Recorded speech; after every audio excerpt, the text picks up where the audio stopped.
2022. Academia would be great. You won't go nowhere if you're in Australia, though. You can't the muscle. Let's have a look.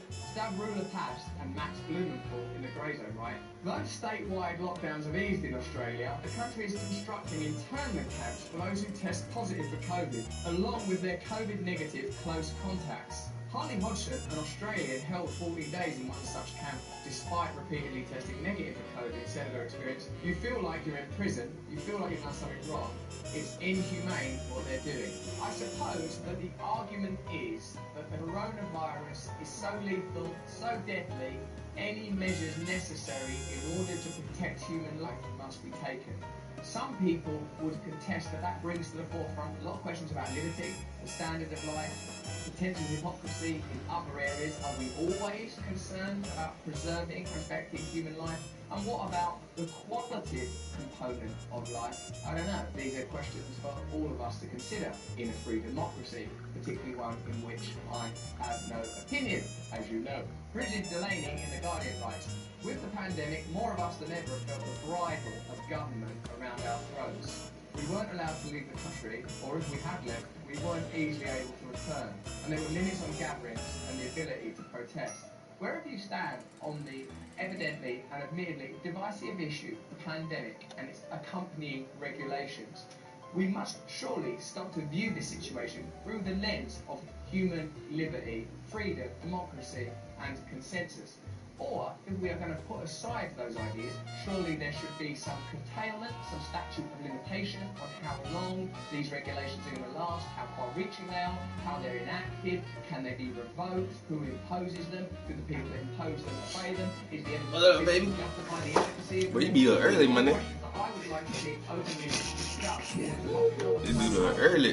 That's what's up, though. Yo, yesterday was pretty cool, right? I might actually watch that back. There are some limits on gatherings and the ability to protest. That was another thing that causes concern.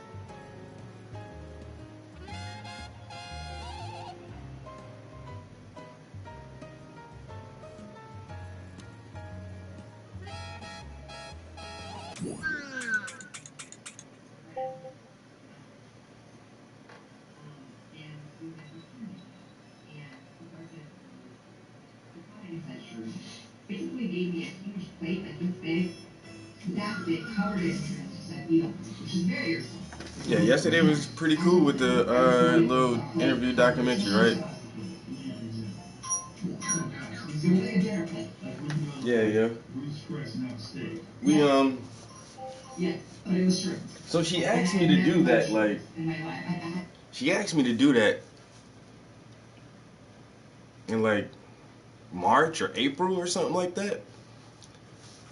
And I was like, hell yeah. She's like, well, it won't be anytime soon, but I love your art and I would love to shoot like a short documentary on you and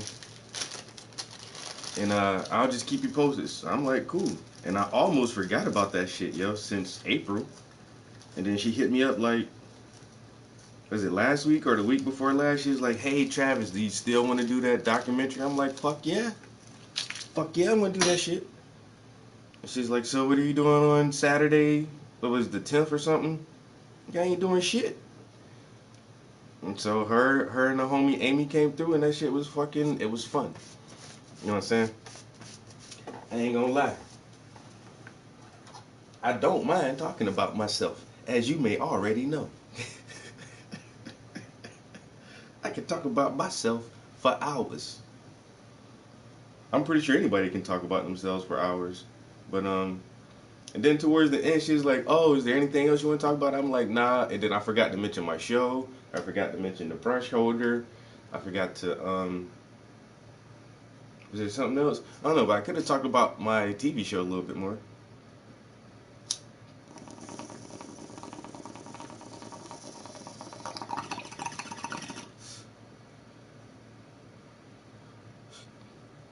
But honestly, like for me, this right here, my YouTube live stream, this is my primary. This is my go-to. This is my core. This is my foundation. But the TV show that I do that airs on TV, that's just like secondary. I really enjoy doing that.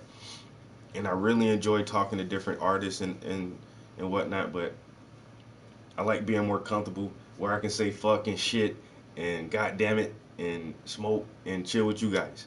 You know, so this is my primary. I love doing the YouTube stream. I love doing the TV show as well, but like I said, I've been doing this longer, so my YouTube stream is like closer to my heart, and like I just be blanking out about my TV show. Like, oh, I forgot I do a TV show also.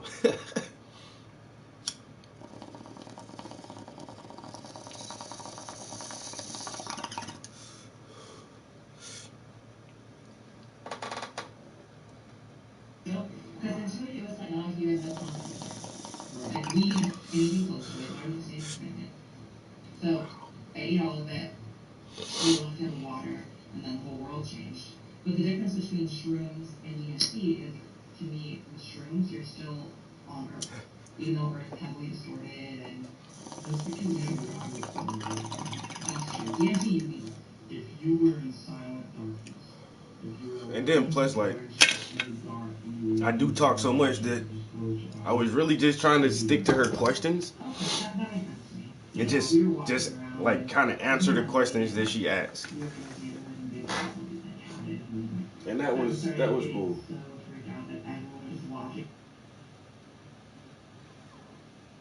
That's how old that she's wrapping around her, but she's just staring at you.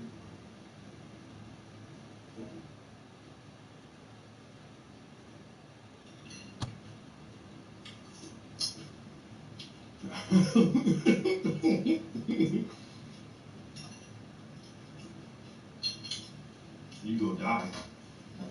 Die from what, bro?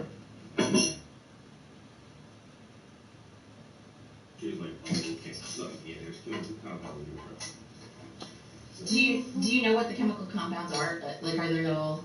Yeah, so,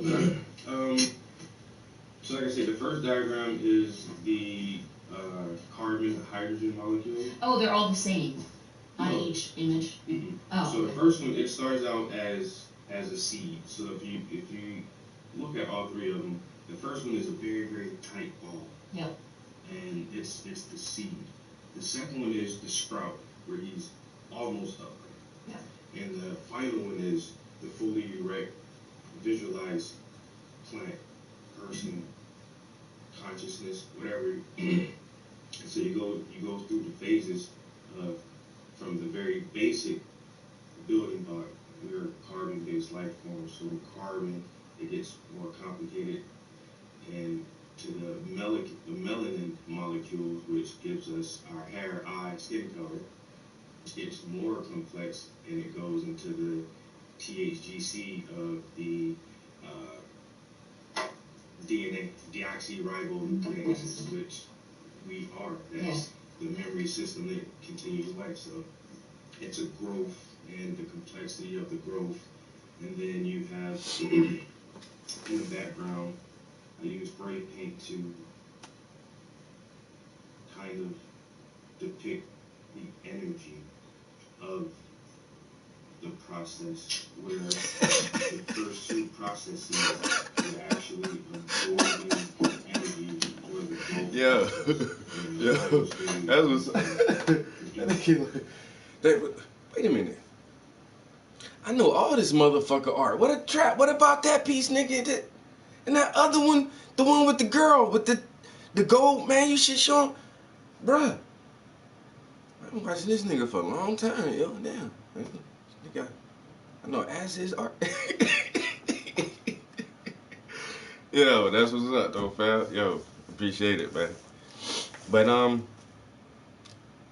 I don't know, like, my house is like a little gallery. Like, every room in my house looks like this, but neater. Like, there's art on every wall. And so, when the first time anybody comes in my house, I live in, like, the diet hood. Like, my shit ain't hood, where there's, like, 5 bandos on each block and, like, just niggas standing out on the corner and shit. Like, it's not like that. You know what I'm saying?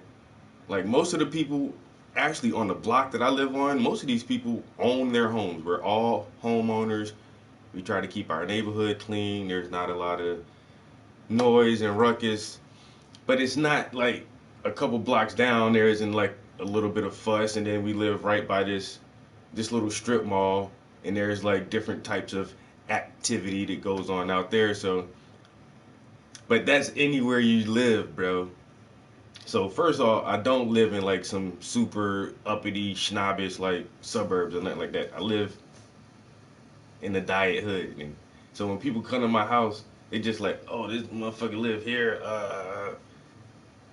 And you come inside, it's like, oh shit, what? Oh damn. And so when they first got here, they was like, wow. So where are we gonna film at? Where are we gonna record at? Then there's like, well, where do you actually paint at? And I'm like, shit, I paint upstairs. I got the studio upstairs. So right on up here, they was like, oh, we definitely have to shoot in this room. But then, like, before they both left, they walked through their entire house and made sure they got like video and photos of like all the art, and I made sure to tell them like go in every room because there's art in my bedroom, there's art in the dressing room, it's in every room in the house.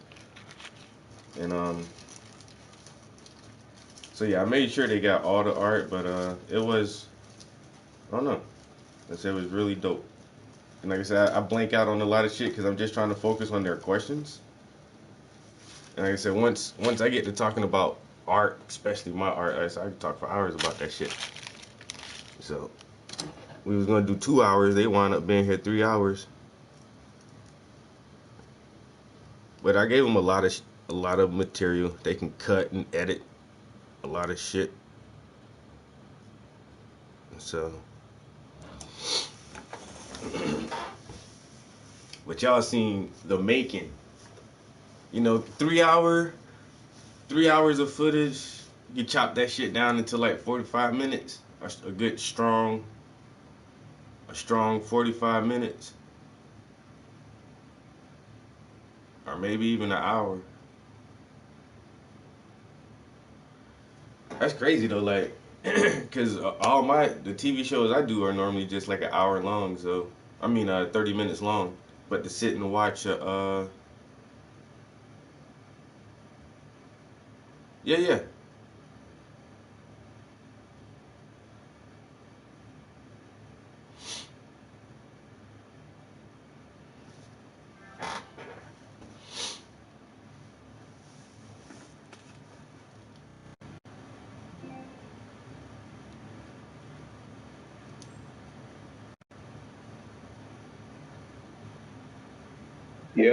Yo, what up, bro? Yo, son, that yesterday was mad unexpected. What? Oh, you getting feedback? I don't know. Yeah, hold on. I turned off because I had you on the phone. But yo, that shit was mad unexpected, and I'm sitting there, right, and I'm watching. I'm like, yo, they interviewing him and shit, and they got the cameras out and everything, right? So I'm like, all right, yo.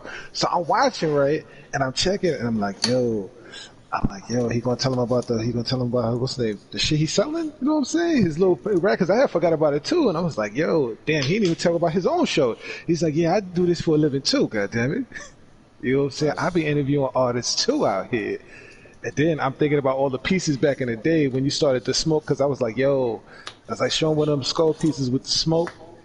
And I was just thinking about all the pieces from back in the days and like all the different joints he was doing. Like he got series, like he got catalog of shit. Like he did volumes of pieces. You know what I'm saying? Tell him, man. He had a Reader series, he had a Smoking Skull series, he had a this series. Like yo, like my man, he do shit. He do what he do out here. Like yo, and I'm like yo, let me shut up, cause it's not gonna come off right in the chat.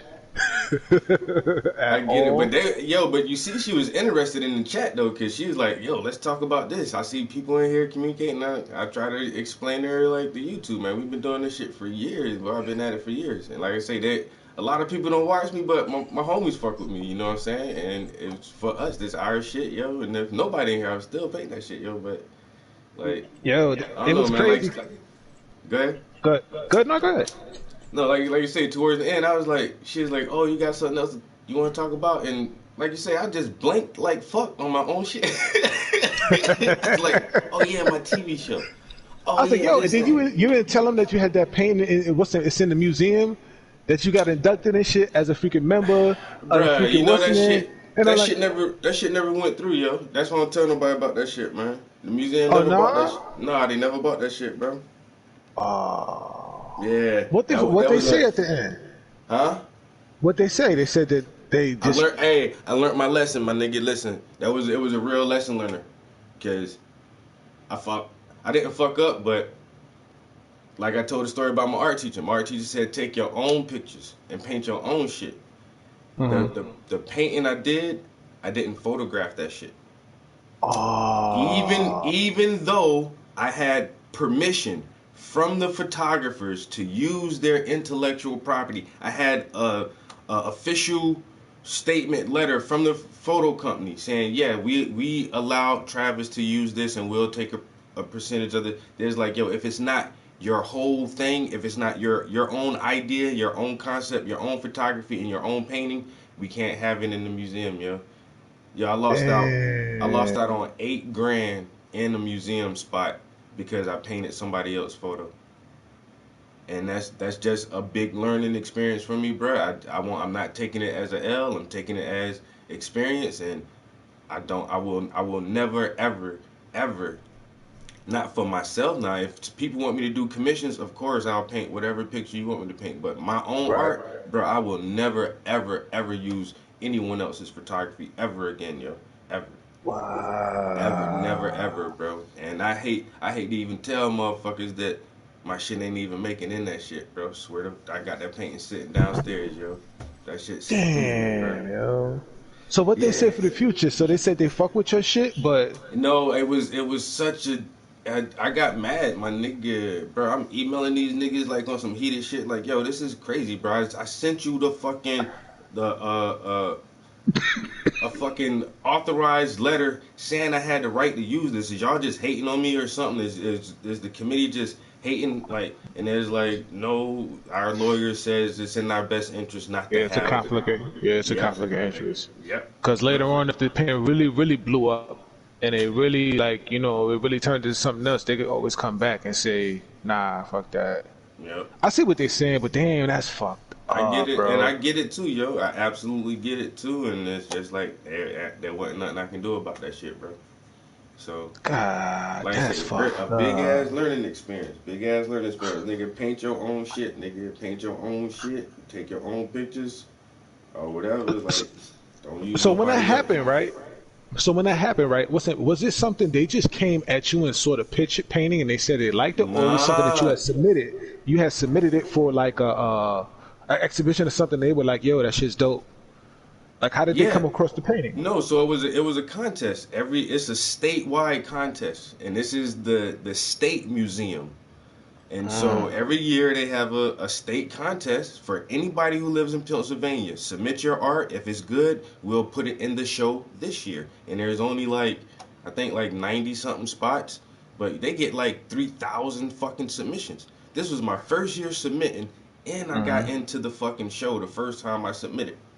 And so when your art Damn. gets in there, they give prizes for different categories. For the drawing section, there's a first, second, third prize. For sculpture, for photography, for oil painting, there's a first, second, and third prize.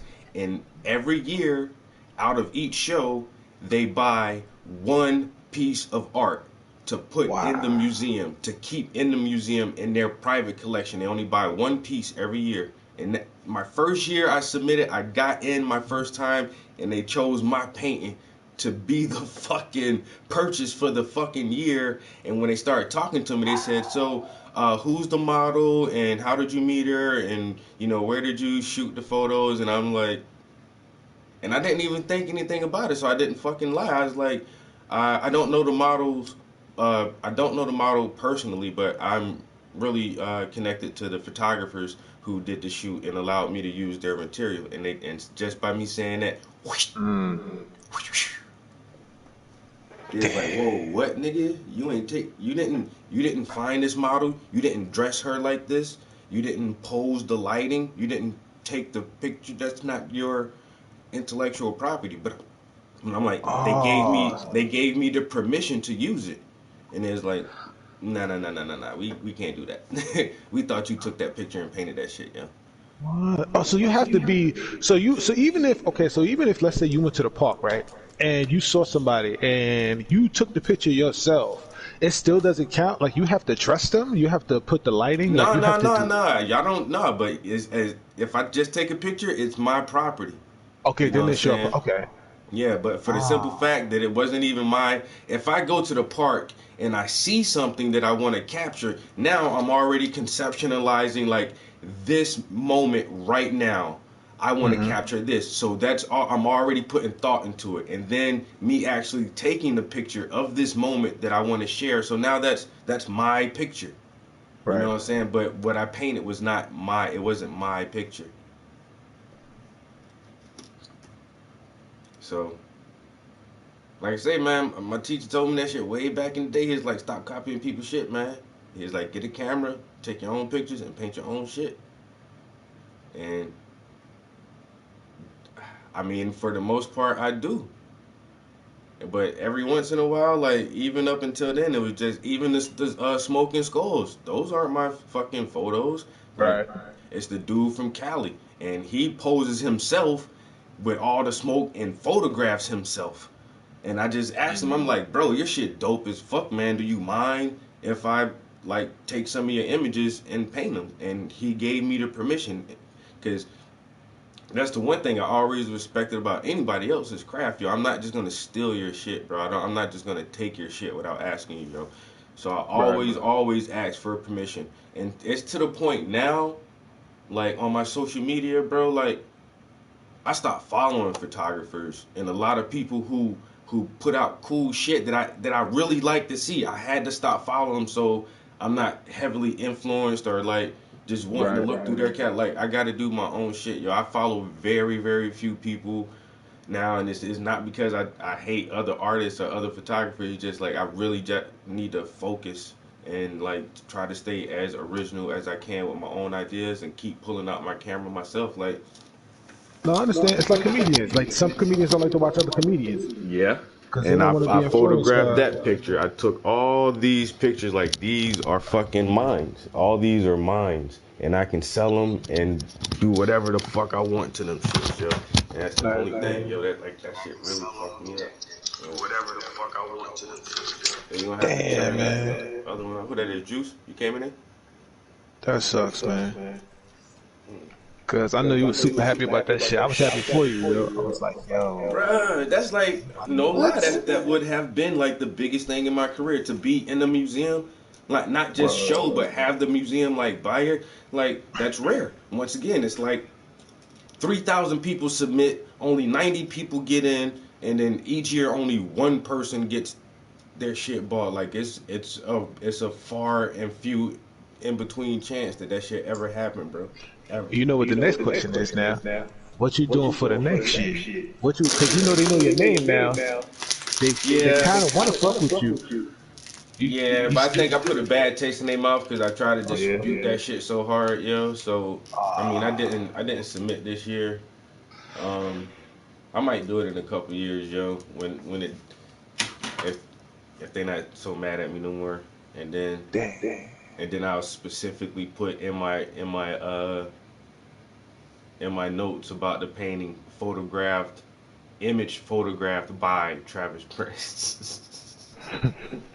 You know, painting by Travis Prince, image photographed by Travis Prince, model Travis Prince. It'll be all me, a fucking big ass self portrait or some crazy shit. I keep thinking about putting my fucking Chancellor Williams in there, yo, 'cause I think this is museum worthy, bro. But that little girl in that dress was like, she was so beautiful. Like, I know that shit was gonna at least Nah, that shit's make dope. it in there, yo. But I keep trying, bro. It's all good. Like I say, just learn, big learning experience, my nigga. But when I come back, it gonna come back strong. I'll be But like, at least see, listen. told you. That's part of the story. That's the Yeah, seasoning on top of the story, man. You know what I mean? All about it. It's like yeah, they wanted my work, but you know something happened, this, that, and third. But you know that's just the flavor, man. It's flavor on that's the it. journey, bro. All about it, man. Damn, like, that's why when you was there, they was talking to him, I was like, yo, tell him about this, tell him about that. I'm like, I'm getting hyped this shit. I'm like, all right, word. I was like, what about this painting? What about that painting? This, then the third. I was like, all right, that's what's up, yo. It was like ECTV out here, baby. Without the tab, bro. Get the job done. Yeah, that's crazy. Like she works. One chick work at the university, and she's like, you know, I work for Marywood. I'm like, nah, I really didn't. So, yo, so in the past couple weeks, like I say, 2 universities that hit me up on some shit. So one of them want me to do an art show at the school, and then the other one, they tried to buy a painting from me. And so I gave them a goddamn list of paintings and some price lists, and they was like, oh, I'm sorry, it's out of our budget. We'll try to find some funding or something because we really want to have like some black art hanging in the school. And I'm like, all right. But then when the chick said she she worked for Marywood, I almost said that shit to her, like, yo, your school act like it was too cheap to buy my fucking art. I'm like, yo, y'all ain't got $5,000 for like a purchase or some shit? Like, that's crazy, yo. I almost said that shit. I was still thinking like I should have said that shit to her, yo. Like, damn, your school too damn cheap, bro. And then I even had like a couple pieces like $3,000 and a painting for like $1,000. There's like, oh, we don't have the money. I'm like, yo, y'all ain't got. What you think? You gonna get a $300 painting from me, a $400 painting from me, or some shit? Like, they didn't think that listening that she was gonna have prices. I was like, oh, he just paint and this then the third. Like they didn't realize how much time goes into all the paintings and shit.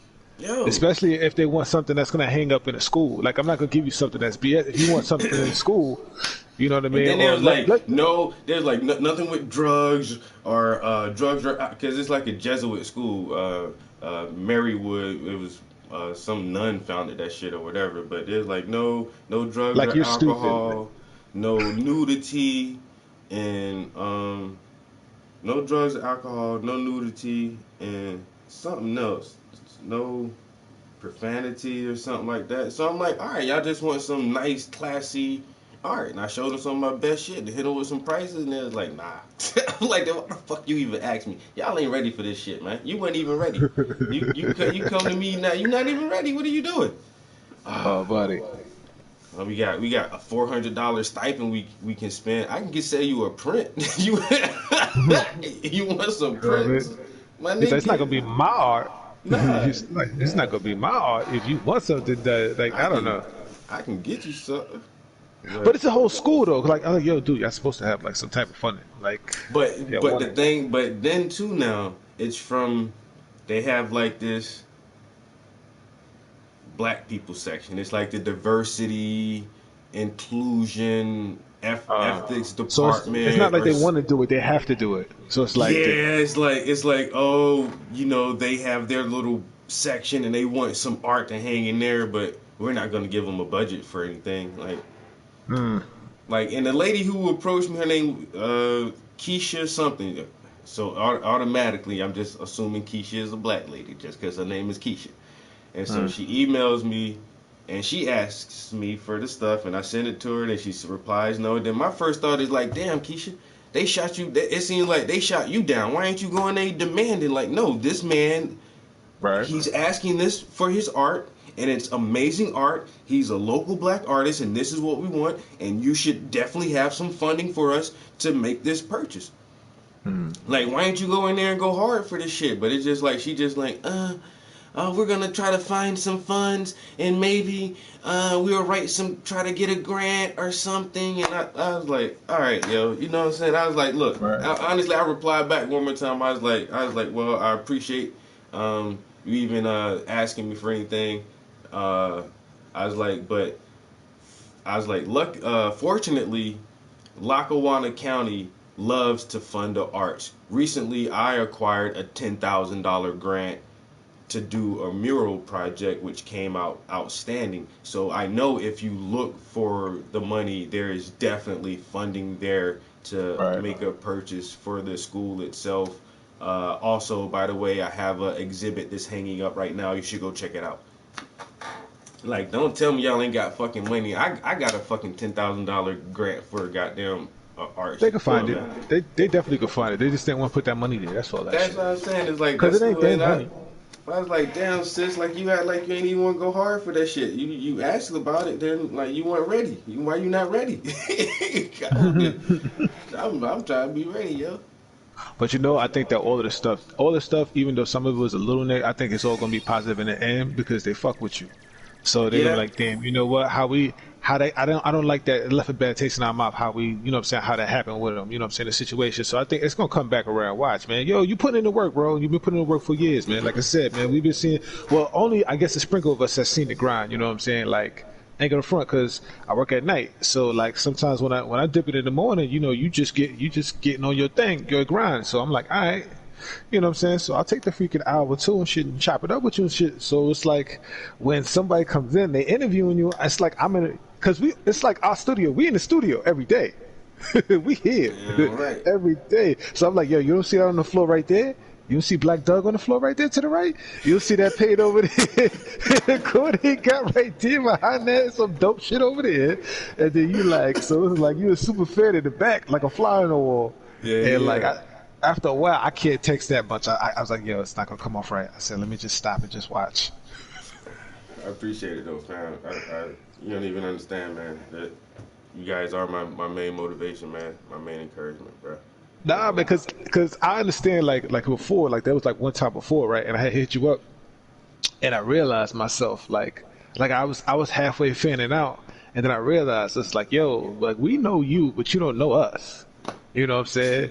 So it's like yo, I've been hanging with you for years. Like, you know what I'm saying? This shit. Like, you know the name or whatever. That's why when you was like, yo, I'm gonna do a show in Philly, I said, yo, I'm gonna come see you. He said, you ain't coming. I'm still mad. I missed that fucking chance, bro. You don't even know, yo. Like, it was just like, I feel you. It wasn't the spot. It wasn't the spot for me, bro. So it was so weird. Like, I don't know. And like, motherfuckers like was not fucking with my shit, yo. It's just like, yo, this is. I think because it was a car show, you know what I'm saying? Yeah, and like they only had like a little. That's what I get. I'm like, motherfuckers, they came for cars. These are hardcore car enthusiasts. They not coming here for us, yo. We just old girl just happened to have a cool little chance to have some art out there, and I was like, shit, I'd jump on that shit, yo. But that little section was dope. I just don't think they had it set up too right. They just had you like in a little square pocket, like. It was like just placing the show, but I think they could have did it a little doper, but it was really about the cars and shit like that or whatever. But then when I came over there and when I saw the space right next to the lady, I was like, I know this nigga ain't here. I'm like, damn, because I saw the art and your art is different than their art. So I'm looking at their art. I'm like, okay, where's his paintings at and shit? Because I know your art. So like I was like, nah, he ain't here. I looked around, then I asked the girl, and she's like, oh, he was sitting right here. And I was like, when did he leave and shit like that or whatever? He said, oh, he left because I couldn't get there. Like, yo, I had to work the night before, so I had to get some type of sleep. So I knew I wasn't gonna get there early. So I was like, all right, but the show was still cool. I ain't gonna front. I enjoyed it, and I'm not even a car show guy. Me neither. And I walked around a couple times taking pictures and shit. Like, god damn, nigga, I didn't know you can do that. This motherfucker got chandeliers and champagne racks and this shit. Like, what the all fuck, type of shit. Like, These niggas, these niggas got the Johnny Walker Blue in the back with the whole shit. That shit was fire. I was like, oh, man, they was doing it up. But like I say, man, it was the fumes, all the fumes. What's up, Mrs.? How you feeling? And it's like, hey, I was like, where is that coming from? Yo. Oh, yo, this chilling. Yo, we dipped out from the car show too early.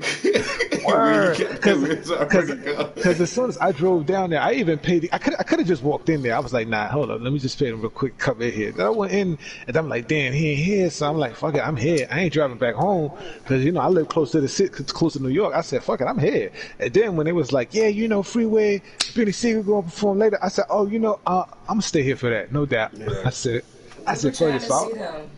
We asked the chick what time. They was like, they ain't gonna get there till 7. Right. Yeah, it was like 6:45, 7 o'clock. And we had to get there 2 hours before the whole shit started. We was already 2 hours before. They was like, oh, get here 2 hours early. And it took us like however long to get there. Yeah, I was so tired. So I was like, look. We was already there for like 5-6 hours, yo. Yeah. And it was like, what time we left? We were gonna wait. We were there for a while. Yeah. We were gonna wait, but then she said still, 7 man, o'clock, hey, and then she said he's only gonna do 2 or 3 songs. I apologize again, man. That's my voice on that shit, bro. Yeah, he only did. They did like a little 3, 4 song little section and shit like that. But it was, I ain't gonna front. It was dope. I ain't gonna front. Freeway, like Beanie got his voice back and everything like that or whatever. It's a nice little set. I'm not gonna front. I enjoyed the day. I'm not gonna lie, because I was just really, because I'm not really a car guy, but I was like, fuck it, I'm here. I might as well be. It might National Geographic for cars, damn it, because I started taking pictures of everything. Exactly, bro. Like, this shit was hot, yo, and I don't know. I drive the Lexus now. I seen all the fucking souped up ass Lexuses. I'm like, my niggas, they going big in that shit. Yo, some of the raps they had on there, there was a couple of raps that was crazy. They had the Goku rap and then the different ones they had on there. Yeah. I was looking, I was like, yo, the concepts they had for certain cars, I was like, yo, this shit is fire. And then they travel all around the country. And that's what I didn't even know, yo. Like, oh, the next time we're gonna be in Texas, then we're gonna be here. I was like, oh, y'all take this shit everywhere, yo. Yeah, like, you know what I'm saying? Because you think about it, like Chicago. the car, like, especially where it's warm all the time. You know, they car fiends, especially on West Coast, down south, and all that other stuff or whatever. The whole fucking genre of that shit to switch over from the West Coast whips to the motherfucking Florida type cars. Like, I ain't gonna front that. That shit was awesome. I ain't gonna front. I was mad I missed you and shit, but freaking I had something for you too. And then freaking what's the name? I was like, all right, cool.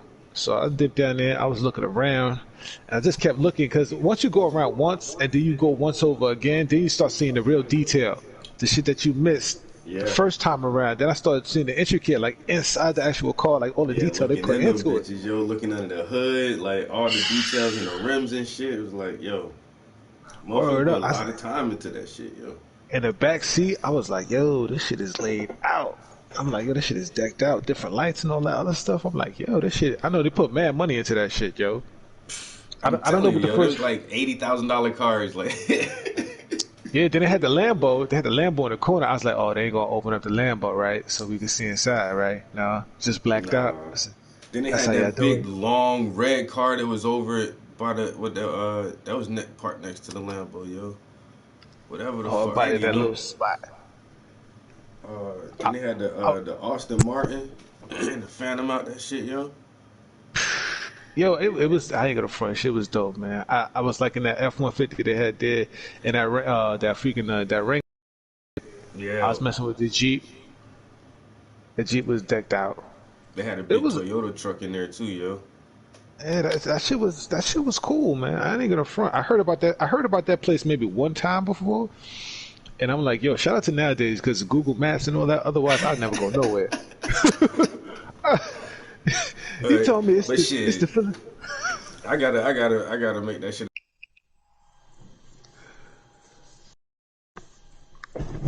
Yo. Oh shit! Hold on. You. Oh shit. You? Yeah. You can hear me? Yeah, I can hear you. Alright. Word. Yeah, yo, that he was like Philadelphia Expo or I was trying to write that shit down. I was like, alright, wait, hold on, Philly, what? Because I had told you I was going, so fuck it, I was going. I was like, yo, dude, I'm there. Don't worry about it. Alright, put that shit in the middle. Go into that motherfucker. Alright, shit. Yeah, next time I come out that way, man, we definitely gotta find somewhere to get up at, man. Alright, but yo, question. So when where do you house? You house all your paintings in your house? In my house, bro. Damn. But I normally have some painting. Like I be doing shows, so normally like there's always some art out somewhere. But matter of fact, if I do I'll open up a live on my phone real quick and jump in that one, and I'll walk through the house real quick. I'll do this shit. Well, cause I'm like, cause yo, I was like, cause at first, cause I know you live far and shit, you live Pearson with far and shit, but I was like, yo, I'll take a trip one time or whatever, freaking, when I'm going to see my other peoples and shit, come see you and shit, cause freaking, what's the name? I wanted to get, what's the name? I definitely want to check out your art copy and to get something made, but where I'm at right now, I'm still in this bullshit ass 2-bedroom apartment, man, and it's hot as fuck in here, and I'm not trying to put nothing on these bitch ass walls, and I'm not trying to have shit sitting on the floor. Fuck that, you know what I'm saying? So freaking, once I get it, I want to get that shit framed and put up. So I'm trying to wait and shit, and then I don't know exactly what picture I want to get or what certain shit, because I want it to be the right shit. You know what I'm saying? That one cat, he got a good eye. That one cat with the with that Black Doug and the other joint, I was liking the way his shit was. I was like, yeah, I know he put a lot of thought into that. He really did, yo. You know what I'm saying? And He put it's difficult, and I feel like I should charge him more, but like it's all good, yo. Word up. You put your foot in that shit, because I saw it, I was like, yo, that shit is dope. That shit's super fire. I ain't even gonna stunt. That shit was dope. Hard body. Cause that's what then now watching you so long, I be thinking about certain shit. I was like, yo, I was like, if I have this, if I give him this picture to do, it's like, nah, that might be too much. With all the different shit that's in it and all different. Cause now I'm thinking about all that shit. Cause you be talking about it when you be painting, so I be thinking about that shit. I was like, oh, look at the sweater that this chick got on. It, bro. He's like, look at the sweater that she got on. All right, that's a different type of. Find the other live stream, yo. Hold on.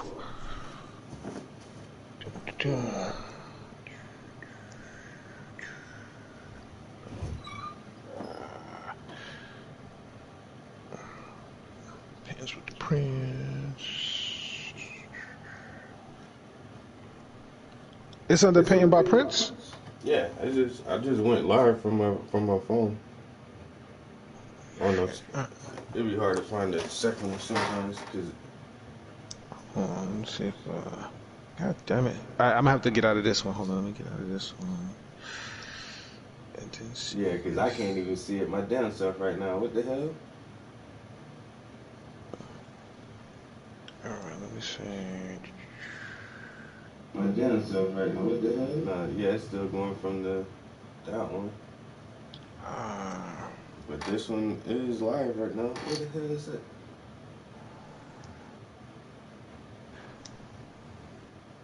Oh, boy, I got it. All right, I see you. I see it. Yeah, I see it too. I see the garbage. Yeah, but the studio. It's the third floor. Damn, I remember that painting. Damn, that was a while ago. Yeah.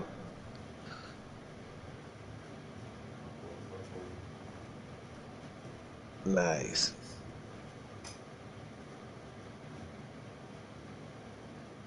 Oh, with that red, that shit is dope.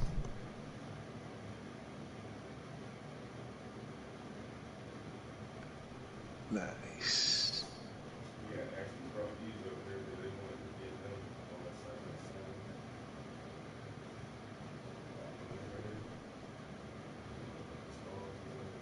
Nice. What? Yeah, those skull shits is so fire, yo. Holy shit. Those shits is cracked. But all those shits is cracked out.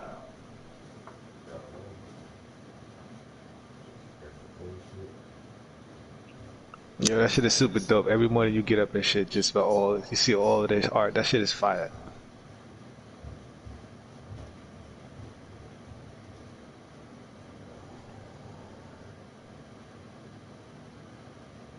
Oh shit, I really can't.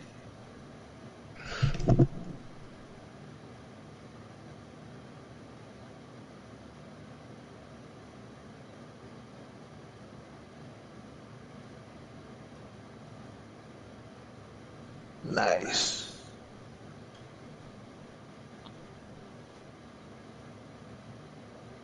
Shit.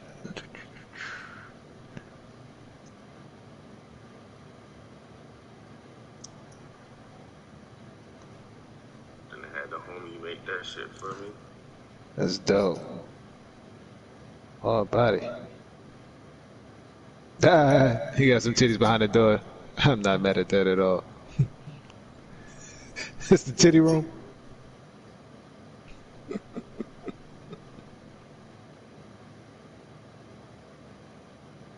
What? Then I got the homie. I ordered that for the other homie. He doing art.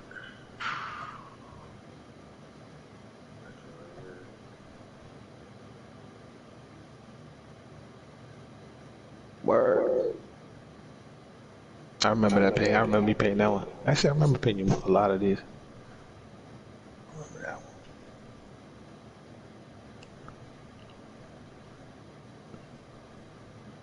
one. Oh, body.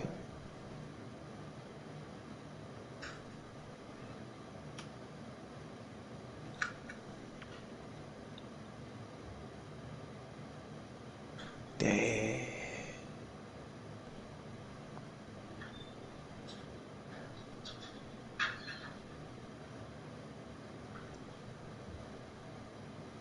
Man, so I love that painting, yo. Alright, and that one with the old girl with the fro there, that little clip right there. That wall's fire. Alright, that wall is fire. Damn P5, damn it.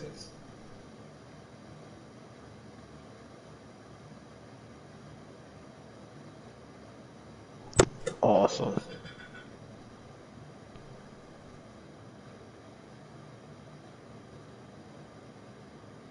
First classic right there.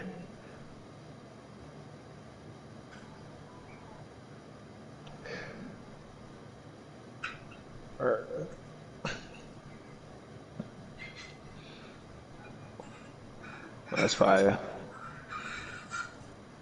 That's fire, son. Yeah.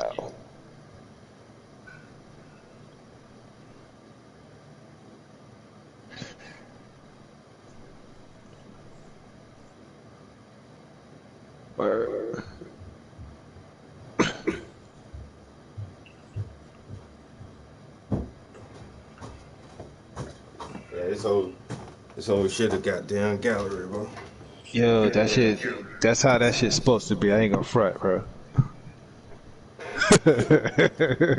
if there's any way I thought your house was gonna be like, that was it. That shit is dope. Your house is awesome too. That shit is big as hell. Yo, appreciate it. Word up. That's why I tell them if I got a big house, man, people don't be thinking like, bro, this shit 5 bedroom, bro. This shit big as fuck. That shit big as fuck. That shit legendary, man. That's what's up. But then I got it because I was like, yo, that was my whole train of thought. Like, I need room for my art, yo. I got ass of art, and I got this shit, and I still be filling this bitch up, yo. Like goddamn. I feel like I need some more room. I still got the show I got up now. That shit got 12 paintings in that shit, yo. Like, so they 12 paintings that ain't even in the house right now.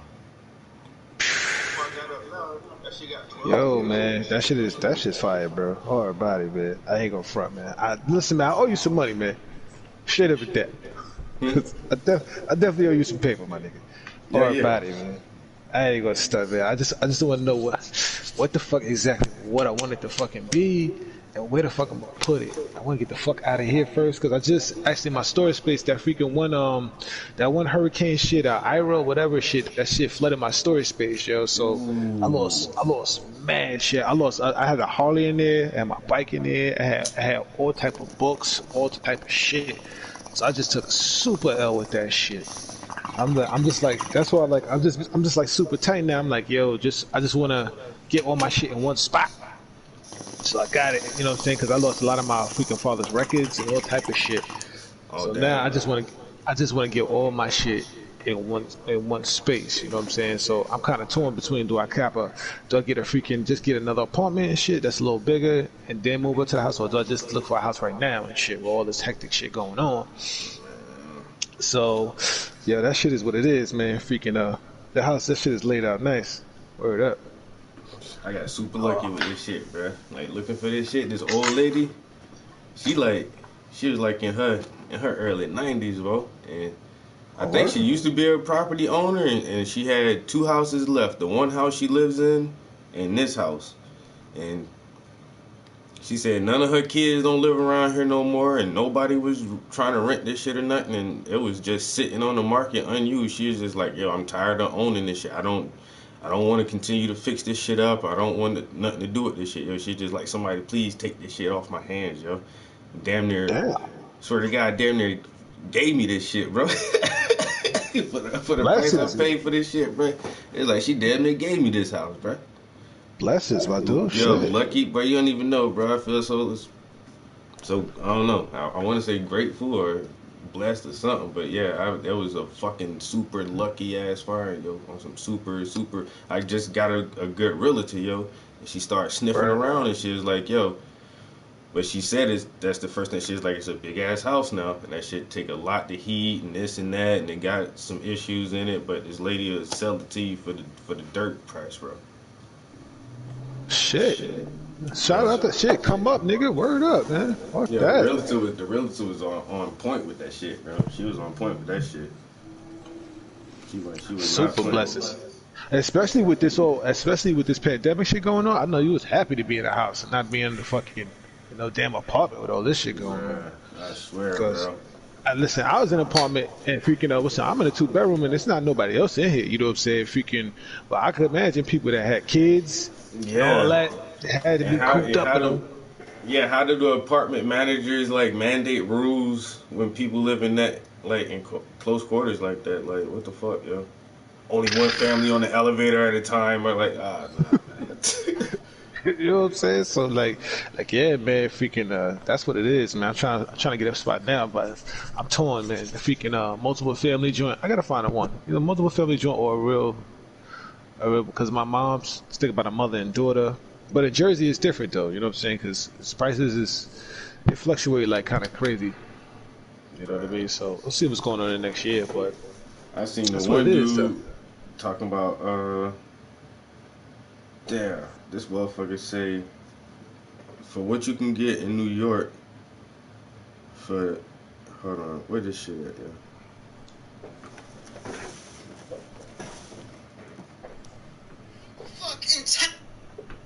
Yo, can we talk about this for a second? How the fuck in Texas can I get this shit for $1 million fucking dollars? Million, maybe 0.1, 0.2. But in fucking New York, what $1 million gets you is some shit like this. Do you know how much this shit costs? 1.5. For this fucking pencil. So now you're stuck with some bullshit like this and $60,000 in taxes. What are you doing? I'm going to Texas. Yo, in some cities, bro, like you say, the inner parts of New York and Jersey, yo, they be wanting stupid ass prices for their fucking properties, yo. Hey, motherfucker, that house is 1.5 in New York. Like, oh hell no. Yeah, bro. Certain parts of Jersey I used to live at, bro. I could show you a motherfucking $1 million house, $1.1 million fucking house, and that shit ain't really all that at all. It's location and just the hype of the market. Yep. But eventually that's gonna change because now you got motherfuckers, especially with tech and everything like that. You don't really have to be close to the city like to get certain jobs. To get that good paying, exactly. You know what I'm saying? Like if you could work. Be at home. You know what I'm saying? If you could work from home and shit, because a lot of people going down south. Like a lot of people left Jersey because they were like, "Yo, what I'm paying in taxes, I could just go get a property in Florida. So why in the fuck won't I just do that?" You know what I'm saying? But I'm kind of stuck in this area for like maybe 1 or 2, like 4 to 5 years. So the taxes shit really don't bother me because. End of the day, if you get $9,000, it's $9,000 taxes, $8,000. Every town is different, and it's all about the house that you do find. You know what I'm saying, and what you trying to do with it. You know what I'm saying. But yeah, a lot of motherfuckers is moving to Texas and getting a whole 9 acres for like. I got a ranch, nigga. Well, what you did? Oh, I sold a 2-family home in Jersey and brought a ranch in Texas. Exactly. That's it. That's it. Just a regular boat. I was a janitor. God that's damn. You know what I'm saying? Oh yeah, I retired as a janitor. Like, god damn. You know, so I was just mopping floors. But I look at Texas though. I look at Texas because Texas is huge. That shit is crazy big. Yeah. Yo, like freaking Austin. Like Austin right now is crazy, freaking, you know what I'm saying? So I mean, I like how Texas is moving with the Republican thing, especially all this shit we're going on with Biden and all this horse shit that the Democrats is trying to do was say wow. How come we all turn Republican now? Because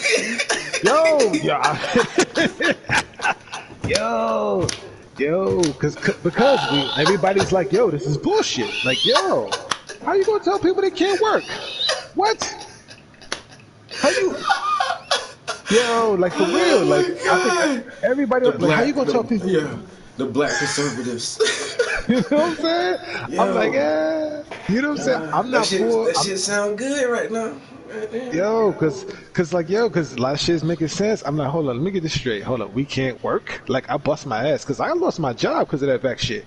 Yeah. Like these motherfuckers, these motherfuckers was like, yo, well, if you don't get the jab, if you don't get that bang bang bang, freaking, you can't come get back on the schedule next week. I said, well, that's for Danya, cause I ain't gonna be on the schedule then. Whatever. So freaking, what's the name? Then I was out for like 6 weeks, and then I found out that now they're accepting the religious exemptions. So so I went back on that, and then I got back on it. And then De Blasio talking about, oh, everybody got to be mandated. So I'm gonna lose my gig again. So I was kind of murky about getting an apartment right now, as opposed to being able to get a house and shit. You know what I mean? But I mean, I'm back at the like job. You say, so now that makes you listen to the motherfuckers in Texas and goddamn Florida. you What's the know, motherfucker down in Florida? He ain't playing that shit, yeah, yo. It's like, man, DeSantos or whatever. Huh? What's his name? DeSanto, whatever the DeSantos, governor name? yeah, that's it. Yo, the governor of Florida is not playing this shit, yo. That make you think like, damn, man, am I right with these Republicans? You know what I'm saying? But it's common sense though. He's like, no, why am I? All these people went to work during the pandemic, because all through the pandemic, I went to work, all that stuff or whatever, risk whatever and shit like that. Now I was a hero because I was a first responder. Now I'm a terrorist. Now I'm evil because I don't want to get a shot. Like, are you serious? Like, I'm gonna lose my job now? That's my reward. Losing my job. It's the craziest thing I've ever seen. I've seen people lose their jobs for a whole bunch of shit. I've never seen somebody lose their job by just doing their job. Right. They got half of these motherfuckers brainwashed, and then the other half of us really waking up, just like, I'm not playing the games no more, man. You know what I'm saying? Shit, man. And then all of this thing that they talk about, the thing that kills me is that the consensus is that all Americans are lazy. Americans are not lazy, bro. I don't know what the hell you talking about. You got a subpopulation of people that don't work for whatever reason, or some people with child support and principles and shit like that. But we work, bro. We work our ass off in America. What y'all talking about? Like, yo, motherfuckers just pay taxes and do what they do, you know what I'm saying? Because I'm a veteran. So it's like, yo, I didn't put my hand up to fight against all enemies, foreign and domestic, for less rights for the people. You know what I'm saying? I didn't fight for less rights. I fought for us to get more rights and respect everybody. You know what I'm saying? Like, it's just common sense. Yeah. Damn. Nice. As you should. Damn, homie. Well, freaking, I'm gonna let you go ahead, enjoy your meal, man. I'm gonna get up off this thing, pass out for the people. But enjoy your Sunday. Yeah, man. Enjoy your Sunday morning, my G. Appreciate it too. You too, bro. Later.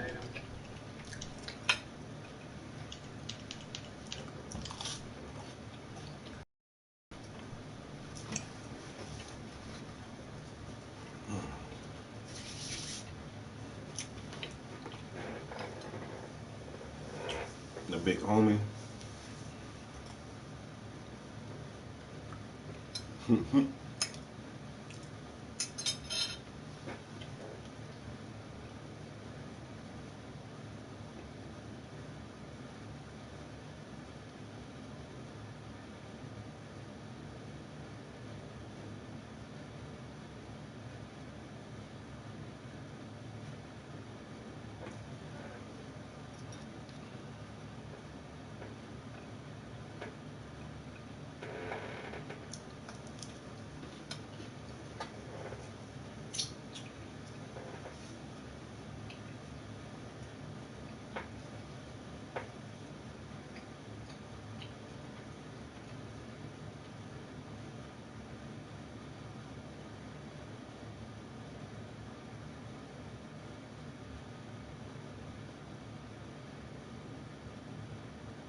There's a lot of little. Left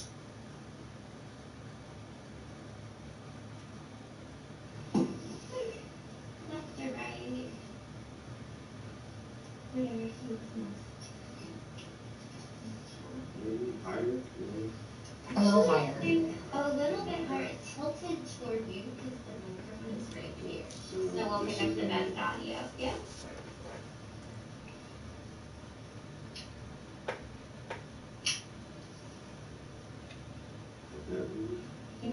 in toward your chin a little bit more, like just toward your face. The strong magnet.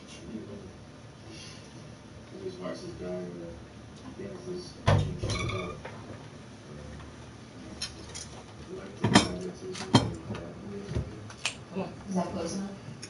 Yes, that's good. And then, could you go to your right? Oh, yeah. Do you want a hand here?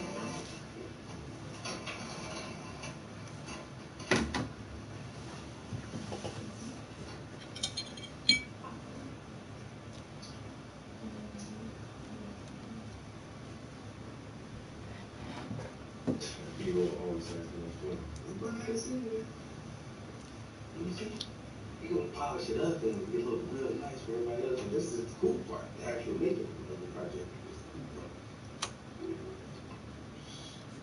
what I'm saying? The paint looks nice, but did y'all see what went into it? See, that's the best part about the live stream. Y'all can see what goes into it. Even though y'all really better. Indeed.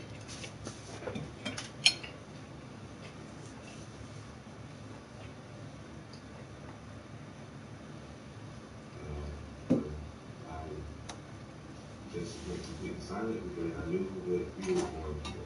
This is going to be something big and something very bad. No matter what you tell me about logistics and communications, you're gonna have me in the desert somewhere, and I'm like, I'm not. And so, 9/11 altered the course of my life as for my career options that I thought I had, my educational options that I thought I had at the time. I completely set them aside because of this event, and I just continued to work regularly.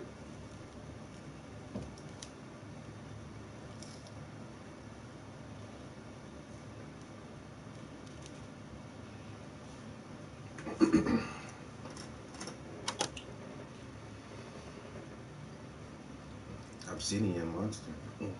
I don't know what that is, man. I get flagged too much for music. And I used to play games on the PS4. Now I only stream on the PS4. I play games on the PS5.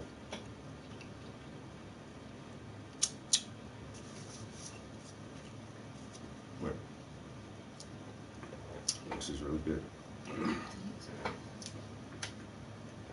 Yeah, I play games on the PS5, and we just got a brand new demo for the Unreal Engine 5. So it actually shows like the full capabilities of the current consoles that are out, which I've been waiting for. Like I said, I've been reserving opinions on this shit because they haven't given us like any new real software for these shits yet, yo.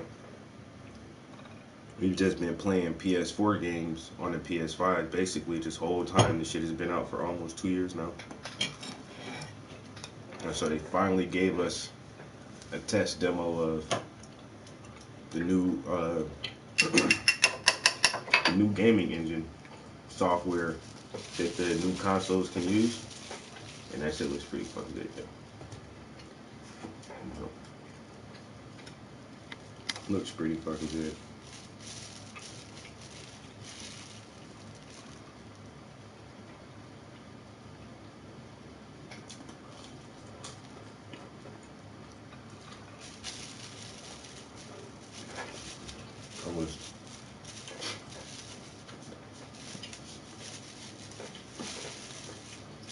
I'm moderately impressed with it.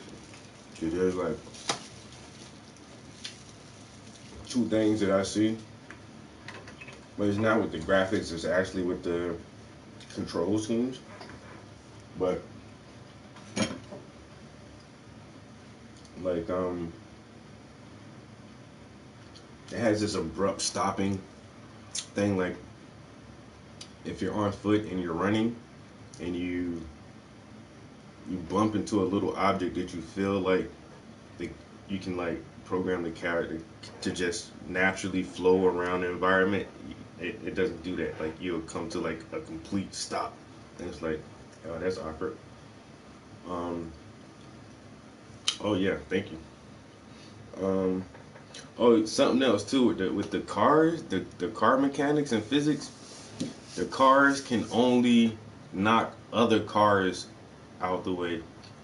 Like you can literally ram a car head on and flip the car over and all this other shit. Nothing explodes yet.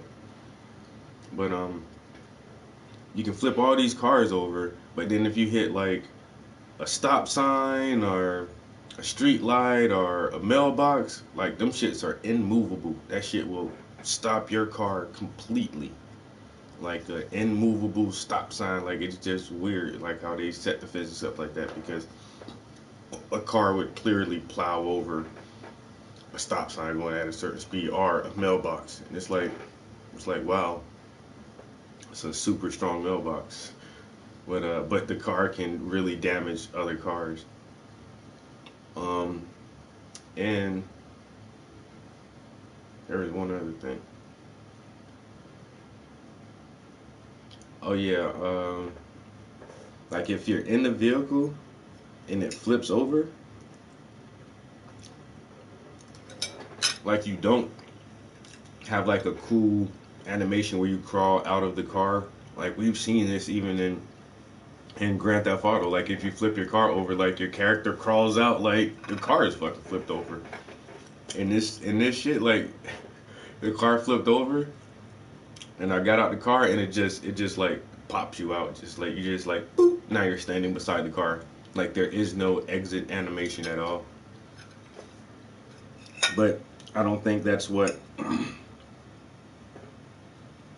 don't really think physics and well the physics of the car is really impressive because the car is I know you're using like a joystick but it feels like a real car. Like I can imagine if you had the steering wheel and paddles set up like the real driving rig setup and you drove that car it would feel similar to driving a real car. But I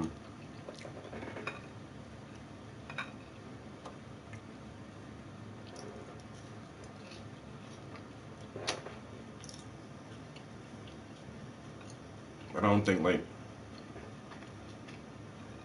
the main thing they're trying to show off is the graphics and how clean and polished things can look. How almost indistinguishable from reality they are able to get shit right now. Because in the beginning of the game, there's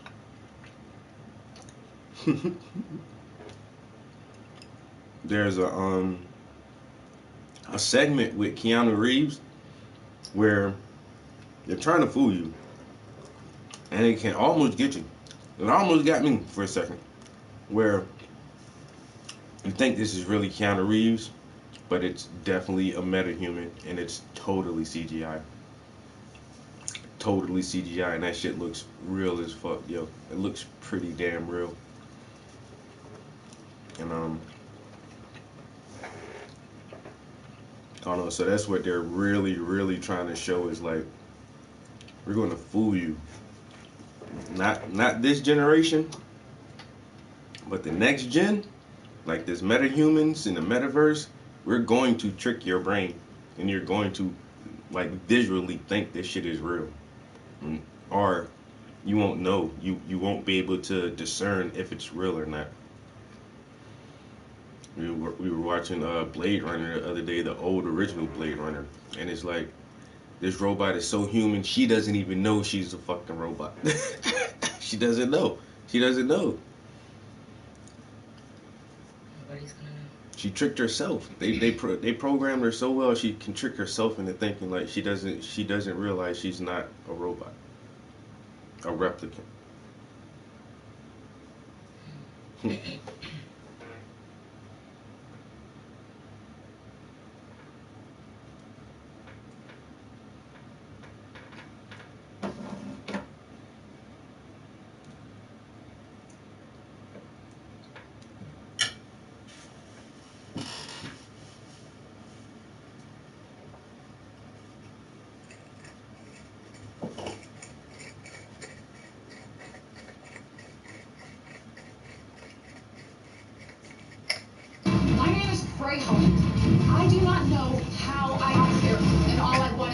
home. I'm so lost for something to put on a canvas, yo. I'm looking through my phone for fucking hours for a picture to paint. It's just like, I need something. I keep looking at this one and it's just like, I don't know, I'm not feeling like so confident about it. I haven't seen all of it either, but things look different when you paint. I need something to paint. I gotta do something on canvas. Let it all up. Or you could do like some word games or something. They don't have to be the words. Find a different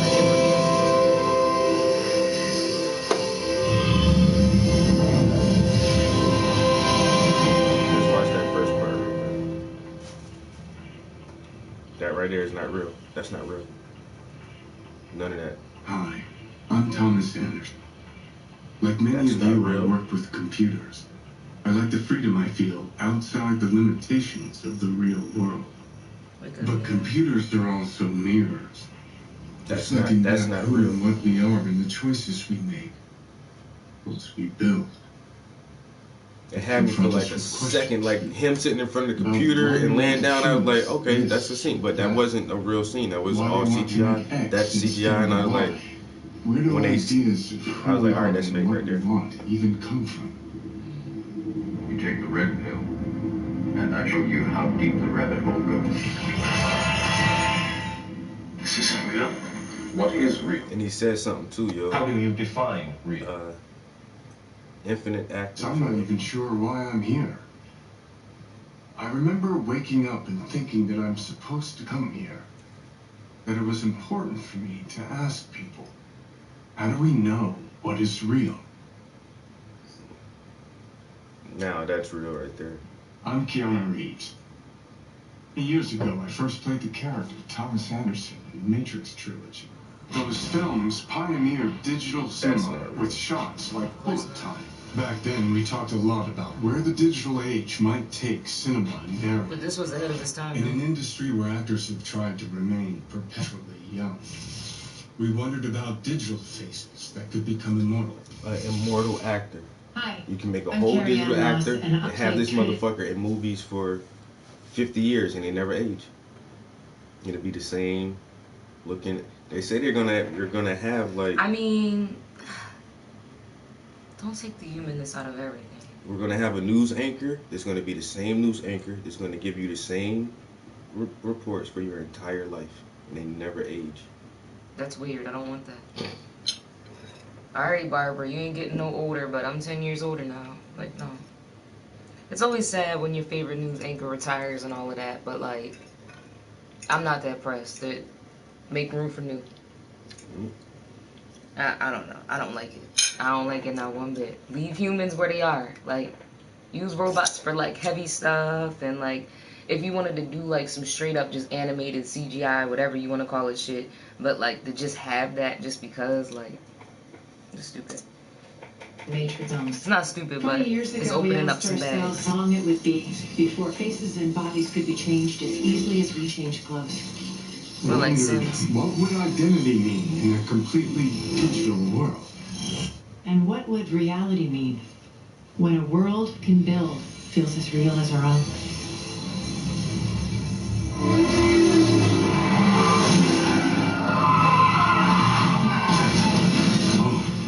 What just happened? Yeah, this is what they wanted. They said we're fine with your theoretical mumbo jumbo, but they needed some sexy action.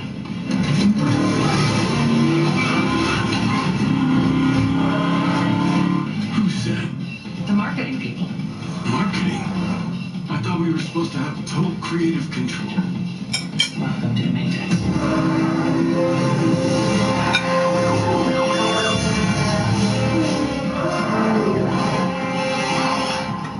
You still got it. Like riding a bike, they say. Yo, you gotta sit here and watch the whole fucking thing. I mean, it looks pretty fucking good, yo. It does. And the main character is a young black chick now. Sorry, I was told this is a sim preparing me to fight the system.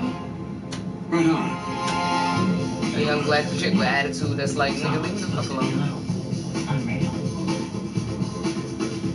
Anything's bad. So. But that's the same chick from that is Trinity, right? Mm-hmm. Yeah. So I mean, I'm happy with that. But they in this demo right here, they made them look young, just like they were in the first movies. Like they're not that young. Honestly, I mean, yeah. Like for something like this, I'll make an exception because it is kind of like, yo, the Matrix is the Matrix, so you want to see the next thing that happens. So I get that. That's fine. But now it's like, once again, this is what we have now. In 10 years from now, in 20 years from now, where will this shit be? Like, first of all, sidebar, did you see all the people that died in Kentucky? Kentucky. Yeah, I want to say 70 people died.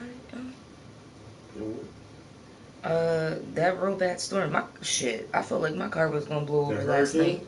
Yo, they had not literally, I'm in the left lane and my car blew from the left lane to the right lane, and I've never had that happen in my car. Like that's how bad it was.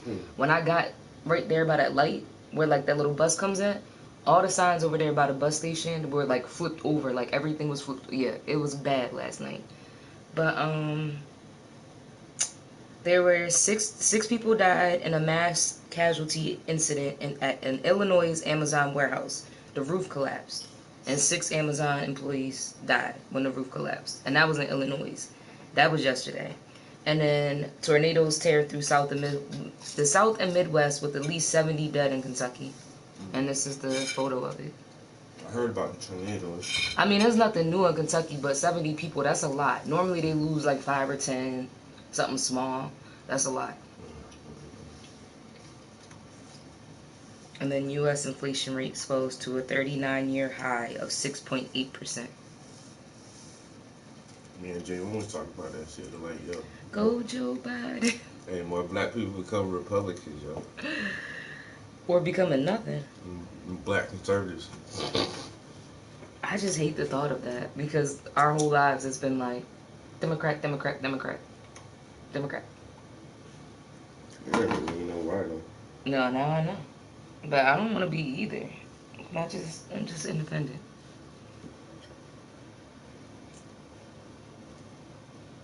That's what I can't wait for. Until a fucking non-Democrat, non-fucking Republican. And I feel like I used to feel like that shit would never happen, but I think with my generation, we might get an independent. You don't think so? Maybe.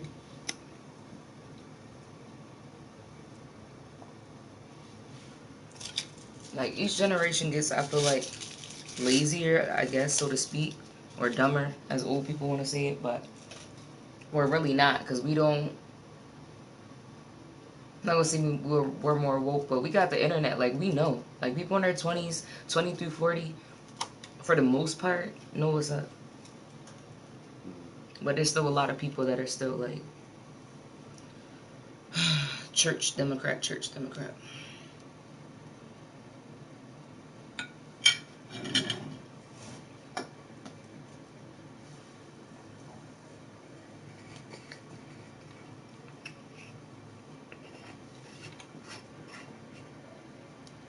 I don't care about nothing else if the gas prices go back down. If the gas prices go back down by 20 cents, I'll be happy. I mean, I would be happy if it went back down to like $3.15, but I'll take like $3.20, $3.30 if I have to.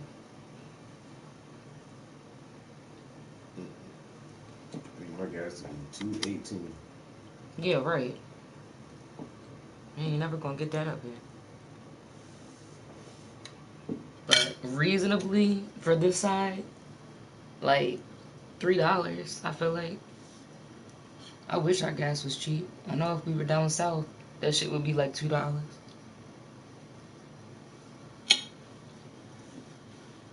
Oh, I got gas yesterday for like $3.20 something. And then that shit is like $3.60 out here.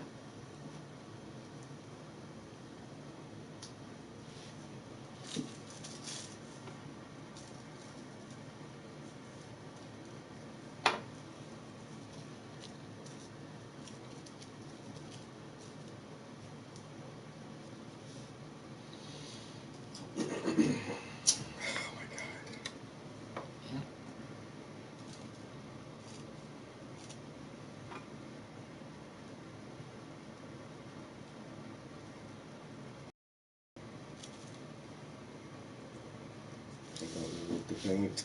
Don't know what to paint.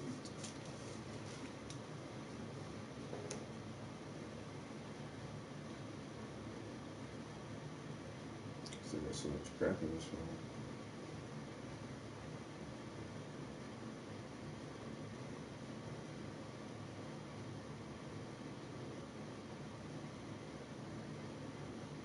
You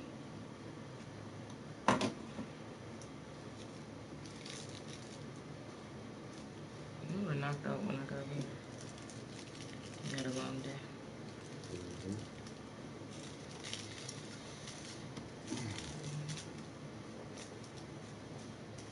That shit was fun though. Yeah, I watched almost all of it.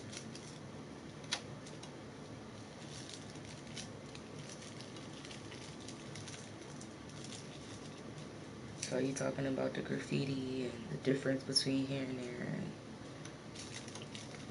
how you moved here, how you almost went to the military and said fuck that.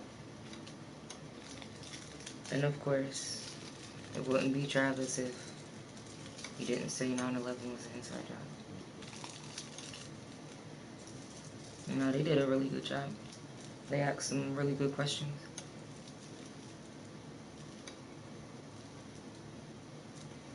And Kelly's so sweet.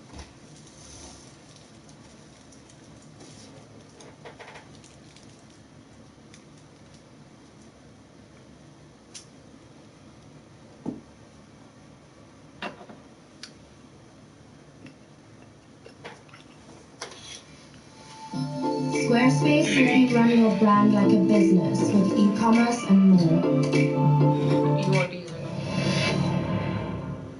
How do we know what is real?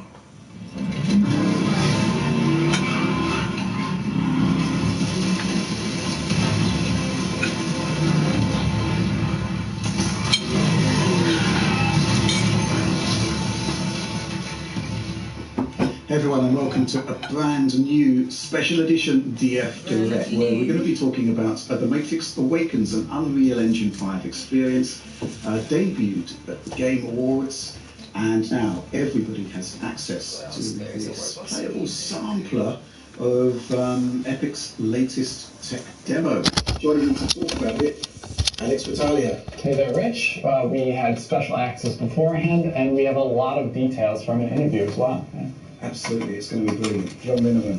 Rich, yes, I'm also ready to talk about this because it's quite impressive. It is, yeah, because essentially what happened was we did have early access several days before the demo was publicly available, and you were the first one to sample it, John. And essentially, I was just getting messages through on Slack saying, "You've got to look at this. I haven't seen anything like this before. It's unbelievable.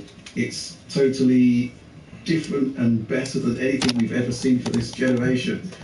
You kind of... It really is. It's like, it's finally like, okay, we see what is possible with the new software and hardware. Unexpected to see this kind of thing. Everybody's saying the same thing, like this shit looks good and we can see the capabilities like finally for the next couple of years, like how this shit is going to look on these fucking platforms. It's kind of exciting too. But basically, I feel like they this try is to their bring attempt at these sort movies of and delivering trilogies all the movie-like time and they suck or experience, they're I not would as good. say. This actually looks like There's a lot of it's just focus gonna on be a cinematic continuation. rendering Like it's and not gonna be creating like what the fuck. sort of realistic Like coming to America. Hollywood-style character models and animations and sort of set-piece effects. Nah, but that's the thing. Like, we don't really know what they're gonna do with this. The new Matrix movie is coming out. It's a whole live-action movie, but Of course we don't know what they're gonna do, but just from like the pre, like this looks like the Matrix. You know what I mean? It's not like oh damn, like Cowboy Bebop. Like that is not it. What are you doing? I don't get that vibe. But the thing is, like, are they gonna make a whole? Are they gonna make a whole game out of this, or is this specifically a tech demo where they just use the Matrix to show the capabilities, or are you gonna really make this into a full fleshed out experience? And that's what they're not telling us, yo. They're just saying the Matrix Awakens. I'm sure they have a plan for the next 5 or 7 years. They probably are on a like console anyway. This is the kind of thing I was referring to. You know I what hope I they mean? give us a whole Matrix game, yo. I would love that And I shit. think the thing is that we've seen. I played the really first impressive Matrix. I think there's Unreal Engine 5 demos before, but 2 we've Matrix never games that I had played. hands-on experience. See, this is the first thing they ever showed us. Those demos have never been publicly released, so there's still a certain level of skepticism as to whether it could actually be, is it actually running on a console? Epic say it is, but nobody's been hands-on. And secondly, it's the concept of addressing some of the concerns that have been levelled at these core new technologies, Lumen and Nanite. But to give you my first impressions of it, well, here's the thing, right? Usually it's very easy to tell what is a movie asset, like a photograph, and what is a game asset. Now, the first part of this experience is essentially challenging you to tell the difference, right? And it's really difficult. I mean, there are bits in there which you can be fairly certain are movie assets because they're directly taken from the original Matrix. But then there's all of the stuff with the new Neo, the older Neo. Is this Unreal Metahuman? Is it something different? And then it moves into the chase sequence. Lots of pretty phenomenal stuff happening there. Kind of almost like an interactive Blu-ray, as I think is the best description for it if you're playing on a PS5 or a Series X. And that's what I wanted. That's quite phenomenal. But that's just the beginning of the demo. That's what the games that I gravitate towards now. I want it to be an interactive movie. Give me a really good story with really good characters, and just let me kind of walk them through this narrative. I want it to be, like you said, an interactive Blu-ray where you can just play this movie. And I think it's gonna be to that point where games are gonna blur the lines between actually gaming and watching a movie. And the movie is going to look so real, it's going to look like real people, but you're controlling this theatrical experience. We'll talk more about that a bit later on. Alex, why don't you talk about some of the key technologies that we're seeing here and why it's important? Yeah, essentially this demo comes from an internal reaction based upon our interview with the key members of the team of this special task projects team that worked on this. Around in total 50 to 70 people, I believe, but perhaps there were some others on the side. The idea behind this was to prove, like Rich was saying earlier, I think that's that those demos that we did not have hands-on for before, like Lumen and the Land of Nanite, is like, okay, so this is running on PlayStation 5, but what is it actually like when you get your hands on it? And there was criticisms around that demo, like, oh, it's just rocks. Oh, it's just like this tiny area. Oh, it's running at this frame rate, etc. So they wanted to produce technology that shows that off really well to answer to those criticisms. And that's where this comes about. And one of the key drivers, actually, of this new demo that is very different than what we saw in the past is the usage of hardware-accelerated Lumen.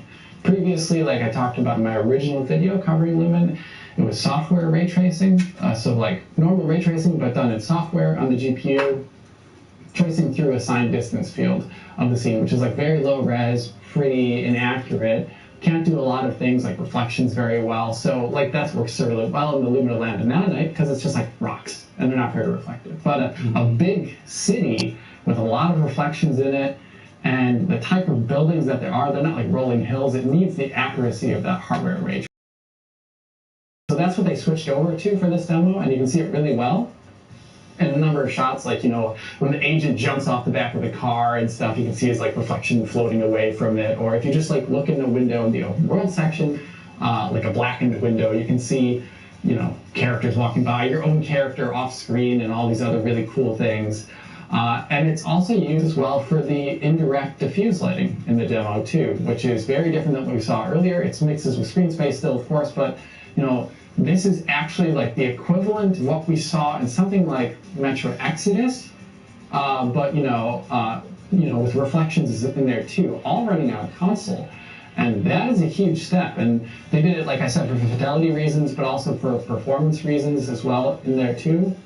And it's even running on Xbox Series S. So I think this is actually a huge step in a really great direction for the engine, because the Coalition, when they did their presentation on Unreal Engine 5, they were kind of lamenting the performance of Lumen and some fidelity in there too, and this is like a direct response to that almost. Like, they were cooking it in the background, and this is, you know, going to bring Unreal Engine 5 into a place that is very feasible to create extremely high fidelity games.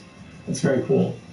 So the concept of wanting to prove that they can do more with nanite and Lumen than rocks, yes. I mean, I think that's pretty conclusively addressed here, but I think the more salient criticism was this concept of whether nanite is only good for static geometry, right? Mm-hmm. And do you think that's addressed here? Because, you know, we've got moving cars. Are they generated with nanite?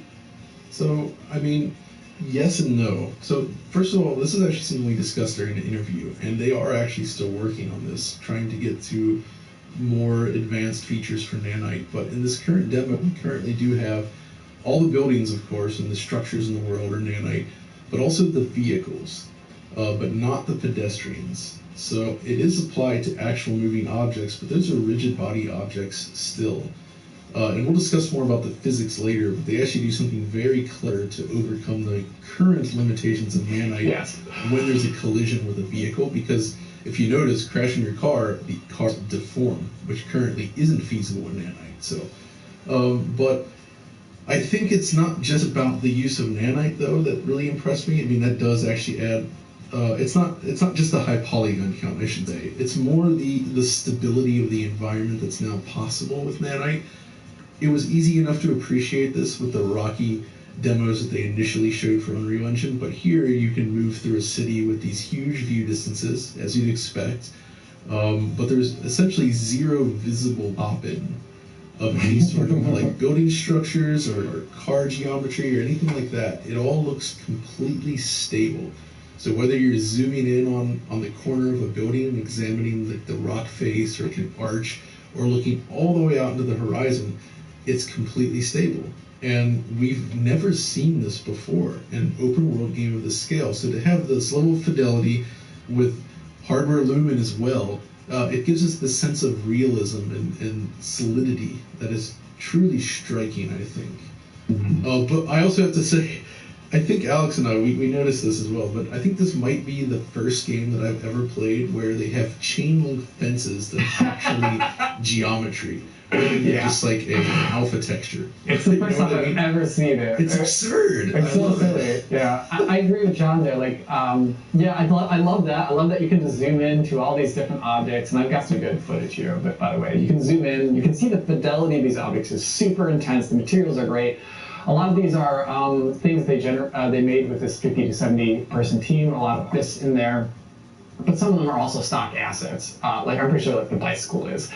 But I like that a lot. But I think the most impressive part of nanite here is the stability and fidelity, because I just loaded up Watch Dogs Legion because I want to say, like, I think that's a great looking city in a video game. It is. You turn up everything to the max details, crazy high settings, requires an RTX 3090, and you walk around or drive around, and you still see popping, still see that, you know, changing of an LED. It's not perfect. Nanite gets rid of that, and that to me is what makes it so movie-like. Also, Alex, I think one of the key features here is that as they noted, the cost of flooding the screen with additional triangles is relatively minimal in nanite, right? Yeah, right. Which is specifically what allows them to push traffic density to this degree. And there could be hundreds of cars visible at any point in the world.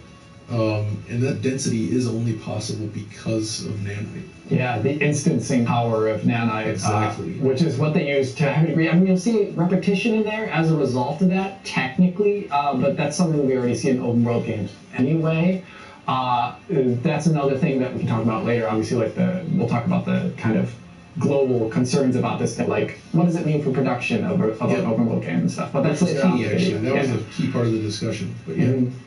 Yeah, I think if it's not been made obvious so far, there's 2 parts or even 3 parts to this demo. First of all, you have the introduction section with Neo, Infinity, and then you have the kind of high-octane car chase, and as Alex notes says, reminiscent of the Matrix Reloaded. Very reminiscent, I'd say, and spectacularly so. But then we segue into this open world which is very different, but more game-like, I think it is fair to say, Yes. but still spectacular. And in that final section, you do have a whole bunch of debug controls that enable you to change sun position, traffic density, NIC density. You can turn off the matrix filter. Which is good. I recommend everyone do that, actually, by the way. Yeah, it makes the game look much more realistic. Or the demo, sorry. And I think what's exciting to me, I've only reviewed part of your interview that you had with Epic, but I think it's this final section, this open world that they've created for The Matrix Awakens. They're going to be giving it away as part of Unreal Engine 5. They're going to be supplying all of the assets, all of the code, the whole project, and you can basically do whatever you like with it, which I think is absolutely phenomenal. Yeah, and a big part of computer programmers out there are gonna love that shit, yo. You're gonna give us the code for this shit? Oh, somebody gonna build a crazy ass little game off of that shit, yeah. The code part of this, one of the things that drive the entire demo is their world space partitioning schemes, which is how they stream in. And then that's how somebody gonna get a job at one of these studios. Like, so when you drive with around, the code y'all give us from all the Unreal, projects technically takes place in this like, exact come same work open world. There's a little smoke and mirrors with the way the camera changes and stuff like that, but this is actually the same world you're actually walking around in the later half of this demo here. And this one space partitioning that I described is basically they split it describes actually a number of things, but it's the way the world is streamed in these zips that are blocked off, like a city block would be, but it's also the way they populate this world. And I think this is really cool because a whole big problem with making open world games or larger world games is that how do you actually place all this stuff in a way that looks realistic, and how do you generate all these assets without having each building being a separate one, and all these things. This tries to solve this by, there's like an offline step in Houdini that generates where you kind of set parameters that generate a point cloud. And I can't show you anything I'm seeing for this right now, but just imagine the city represented as like a matrix point cloud. And each one of these little points on this cloud is put into Unreal Engine 5, and then based on the parameters that are set based on like height parameters and verticality parameters, Unreal Engine 5 will populate the point with an asset, with a collision box, with all these things that have been made beforehand based upon other parameters. It's basically, you set some very general things about the world, and Unreal Engine 5 will fill in the details with the assets you provided. They use this for like the transit systems as well, like defining where the train tracks and the highways run and all that kind of thing. But I think the important thing to stress here is that while they did generate this map using this technique, you can obviously go in there and sort of modify structures and place your own bespoke structures in there. And to me, the big revelation here is that it's a way to quickly generate a complex city environment that you can then go in and fine tune to fit the needs of your specific game, basically. So, because obviously you're not going to need every inch of every world for the key gameplay experience. But you want it all to look pretty good and consistent. And this seems like a great way to get there. Intriguing. So essentially what this, in theory, allows for is for artists to not be spending so much time generating the world, but essentially tailoring it and making it more interesting. Yes, they kind of how do you say, they assessed that when talking to us about it, where they kept regenerating this world in an artistic fashion rather often throughout the entire project, even just 2 weeks before they launched. So it's very iterative. That's right. They said they were regenerating the city, I think, like upwards of twice a week in the late stages. But of course, all the actual assets and such seem to be derived from like photo scans and all, the 3D scans of objects and real world materials, and which is obviously becoming commonplace now. And I like this idea of essentially building these vast libraries of assets that are based on real-world objects that everybody's familiar with, that you can then bring in and essentially, almost like real life, you're using realistic building blocks to construct something, and it works. Yeah, it's also this premise of using realistic properties. It carries, I didn't mention it earlier, but it also carries a lighting system in a very interesting way where I mentioned how they needed it for fidelity reasons, but they're also using it to drive the entire look of this cinematic sequence in the demo, where they use things like area lights placed right next to characters' heads with ray trace shadows being cast from them to like drive the really cool look in the car there when Trinity and Neo are talking with the third character. Or they even use like the GI system to put on a real film set there'll be like a person holding like a big reflective thing underneath people so that you get nice reflections and stuff on the bottom of their chins. They actually would place those in the demo here off screen so you can't see them, and the GI would bounce light on characters. So it's like actual movie making, essentially. Shadows are an interesting shout because, I mean, they're using virtual shadow maps, right, for like the overall city, but then they can also generate sort of ray traced shadows when needed for this extra precision that you want. Very cool. These close-ups. Absolutely brilliant stuff. Well, let's sort of go back to the beginning. I want to talk a bit about the mass AI that's in the demo here, because it is quite exciting stuff. But to begin with, let's talk about the use of Unreal Engine's MetaHuman system. This is basically your first contact with the demo, where you are presented with a virtual Neo leading into a virtual Trinity, and you have the characters as you see them in their classic forms from the original Matrix, which they actually tip their hat to at some point. They're saying quite liked being like this at the time. That was great.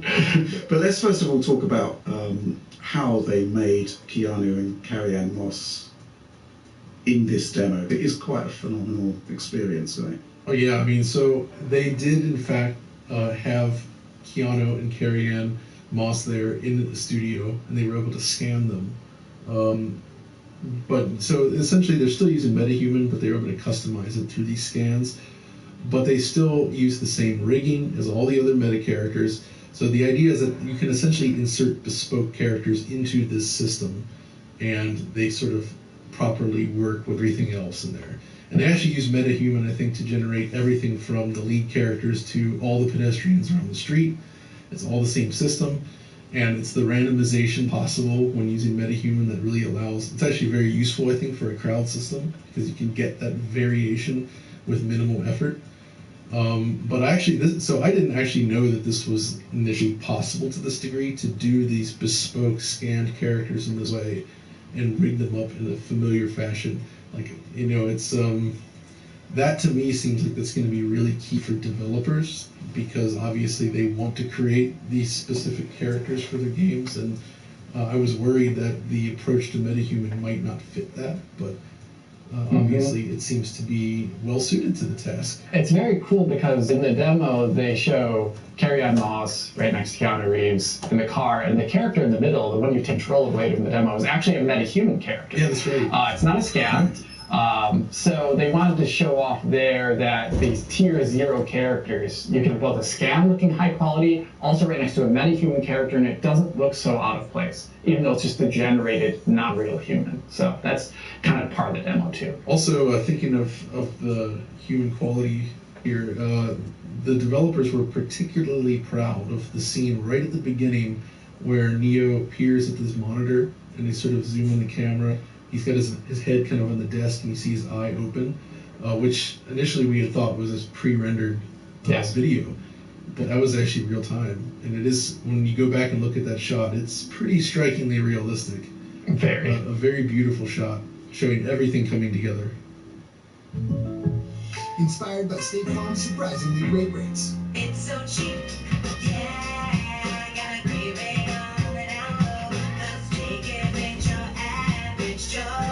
I like this commercial so much. What? They said it's so cheap. So that initial shot, Yeah. what is actual real time and what is a stock asset? Because it's not clear, is it?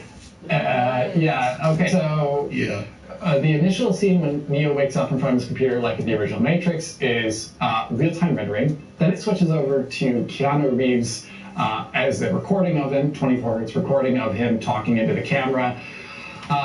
He says something like, "What is real?" And it switches over to virtual Keanu on the set of the original Matrix with Lawrence Fishburne is edited in, but everything else in the scene, though, is actually like a nanite lumen-lit object. So that's funny because they initially show a clip of Morpheus speaking, right, from the film, I guess, and then when they cut back to virtual Keanu in the real-time scene, Morpheus is now frozen in place, right? Basically showing that they paused the scene, but they said that the Morpheus there is essentially just like a billboard. Yeah, it's right into the scene. And everything else is full 3D rendered. And by the way, the chair material there was so good. It was exceptional. Yeah, it's so good. Absolutely. Then I guess the only part of the initial opening sequence, which then turns into a video, is that when they show how Metahumans works, where you can see Carrie-Anne Moss talking, that's real time, and then it splits out. That's all a video file up until the moment, I believe, when it shows the car around the corner again. That's what it seems like. But they didn't want that initial part to be real time because for the purpose of the demo, they couldn't get performance up necessarily for that scene in a short amount of time, all these things. It's a lot of metahuman characters at one moment, etc. So that's the only part really that is not real time. To be clear, that section was actually rendered in Unreal Engine 5, but it's just due to the sheer volume of metahumans just appearing so rapidly that was very difficult, I think, to optimize for, so they went with a video there. But I think it's actually really important to show how well they were able to integrate video playback into this so seamlessly, because I feel like that's not often the case. And that's a minor thing in the grand scheme of things here, but I do appreciate how well that works in this demo. Okay, so let's talk about, again, circling back to the open world and the AI there. Obviously, there's a huge amount of pedestrians in play, and they're all metahumans, right? How is all of this playing out? Well, in this sequence here, they had to make a new AI system entirely that kind of allows them to, first of all, populate the world using like points. Like this is like a traffic car here, parked cars here, humans walking here. They're all represented as points. And I think when they eventually release these assets, you're going to be able to see that in a really cool way. Unreal didn't really have any mass AI system in the past, and this demo shows the way they're trying to remedy it, where they allow you to have around the camera, not just in the frustum, but actually in a 3D square on the camera, like thousands of characters, thousands of cars, and the way they actually allow it to work at all is they, based on the distance from the camera, they update at a different rate. So as you get further away from the camera, maybe it'll happen, like the AI will update once every 5 frames or something like that. And technically, if you were to go above the city, you might be able to see that in this, but you actually don't notice it, I would say, in gameplay. You look down an alleyway, John and I were talking about this, you see cars and people for a very, very far distance. It's very impressive. Yeah, I think it works because by the point where they're using time slicing, they take up such a small portion of your screen real estate. Like it's just very few pixels that it's difficult to notice the change. This kind of stuff is pretty common though, obviously in games. A recent example in Spider-Man from Insomniac with the ray tracing mode, they did exactly this in the ray traced reflections for pedestrians that were far enough away from the player. They would update them every other frame or every like 4 frames instead of every frame basically. Yeah, and a big part of this mass AI system is they want it, it's not just smoke and mirrors of just people that are walking around as animations, but they're actually persistent objects. They want to also bring that across. So if you move out of a streaming zone and come back in, or you turn around, and people technically disappear from the view frustum, and there's some color going there actually. If you turn back around or go back into the stream zone, the same people will be walking. That's what they also wanted to bring. This was a real issue with something like Cyberpunk, which looks incredible, of course, in the PC.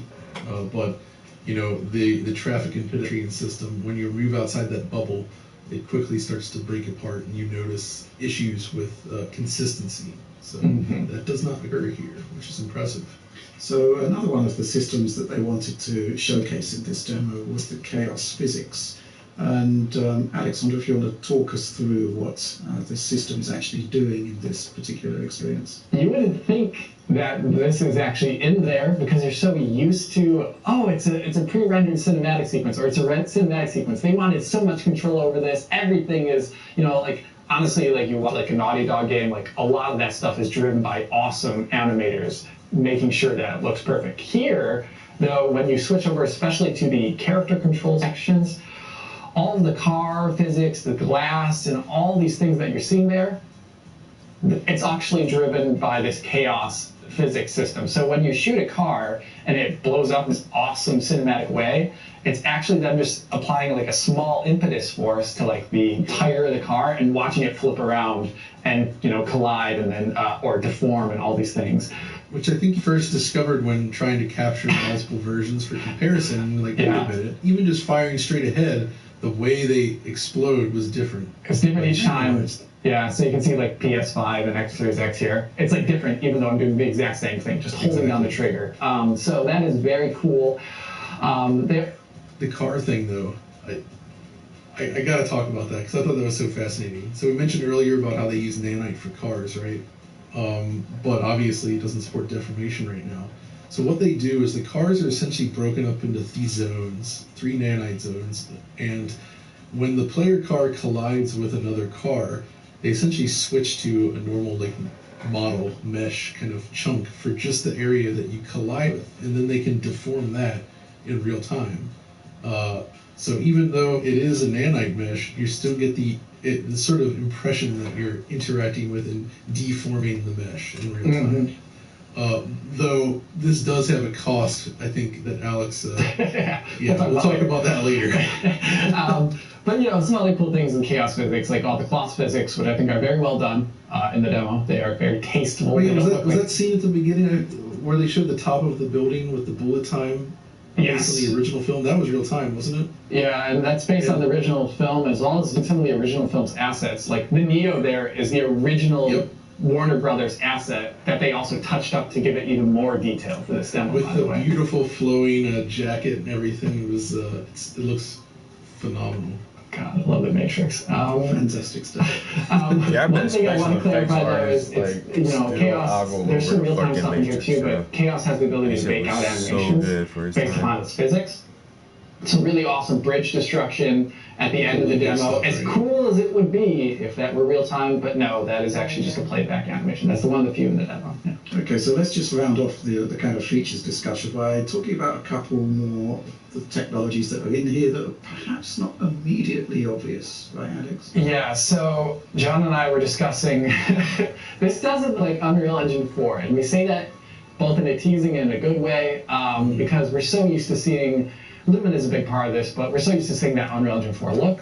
Lumen kind of gets rid of that for a lot of this. But another thing that you really notice Unreal Engine 4 games for is like their bloomy look. The way just the bloom spreads across the scene. Well, they're using a new, much more expensive version of Bloom here in this demo that the Coalition, when they talked about Unreal Engine 5, also mentioned them using it as well too. It really, you know, adds in all the flares and really cool cinematic effects that we used to see in film, but not always in games. And I guess the last one is one that we've already had first contact with before, but I'm kind of reserving deeper analysis into it until a real game comes out, and that's their temporal super resolution. John, you can probably talk about this. Yeah, so I mean, this is essentially their attempt at image reconstruction, which is all the rage. But I think the key feature here is that it works across all platforms that support Unreal Engine 5. And of course, just like with any solution, the benefit is that you can render fewer overall pixels, and their temporal super resolution technique then essentially sort of temporally increases the visible pixel count and image quality, right? So the idea is to make it, they're doing TSR up to 4K all the time, right? But how effective it is depends on the number of rendered pixels. And in this specific demo, the actual number of pixels is dynamic. So it varies based on the demands of each scene, which is why sometimes it looks less convincing than others. But I do feel like in the city, it generally gets there. But I guess it's this portability that's important. It is pretty effective, but like, say, compared to DLSS, for instance, it's not at that level yet. And I don't think it could be, just due to the target platforms here. Like, they don't have that hardware advantage where they can actually utilize it. So I'd actually be curious to see this demo with DLSS engaged. I would like to see that too. Yeah. Because I suspect it would look significantly cleaner. Not to down talk TSR, because it is actually, it's a very good solution, and it's something I think that really benefits Unreal, and it will be utilized heavily on games on 5, because it's pretty clear to me that these consoles will not be doing this at anywhere near native 4K in terms of actual native render pixels, right? Yeah. Not that that's a big deal though, because like No, you it's said, not a the huge TSR deal. looks good. You know, it looks Yeah, 4K, exactly. Yeah. Like this is what we've been saying. We're in this post-resolution era now. We're beyond the point where actually rendering all those pixels makes sense. And I mean that's why we were talking about like with Forza Horizon 5 lately that looks incredible, but even though they're rendering at native 4K, they're just using old school MSAA, and you end up with so many artifacts and shimmering and details in the distance that don't quite look as solid as they should because of this image treatment, the lack of image treatment, I guess. So I think this stuff is the future, and it's pretty effective in Unreal Engine 5 thus far. Yeah, I agree. I do think there are some artifacting issues to address, specifically around the main character. We saw it in Valley of the Ancient. It's kind of like a shimmer effect around the main character there, but it's surprising how well everything else holds up. That seems to be the primary visual artifact.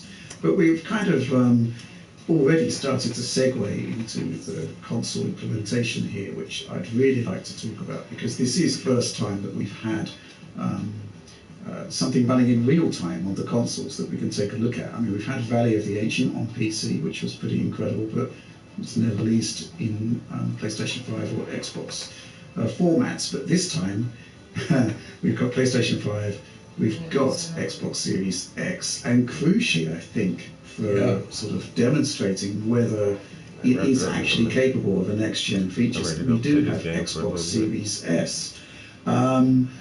But obviously there are going to be variances in the implementation, particularly with Series S. Alex, why don't you sort of talk us through, you've done most of the console comparison analysis here, why don't you talk us through your findings? Yeah, so the generic demo itself, let's just talk about PS5 and Xbox Series X first. It's running at, you'll notice it too when you play it, I think it was one of my first impressions, is that it's running at 24 FPS in the sections where it's blending with cinematic stuff. And it's kind of like, that's a creative decision. These cutscenes could also run at 30 hertz, but they would probably just be slightly lower res. Or well, not slightly, they'd be a certain res lower, but TS would bring them up again.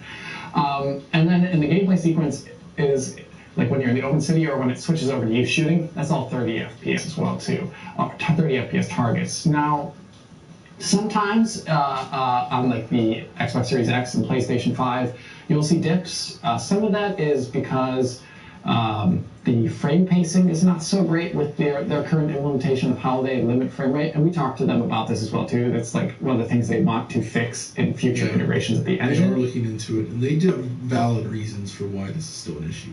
But yeah, it definitely was. And then sometimes there will also be performance dips below, like 30 FPS in those sequences when it is targeting 30 FPS. In general though, if you play through it and watch through it, you'll see that the 24 FPS sequences definitely hold to it pretty darn well. 30 FPS, a little less so in some instances, and when I did back and forth, put Xbox Series X right next to PlayStation 5 in the exact same moment. It's hard to do this due to the chaos physics actually changing the scene, but I did notice that technically PlayStation 5 ran 1 FPS better. My goodness, in one sequence. So write that down, boys. This is the most important news out of this entire video.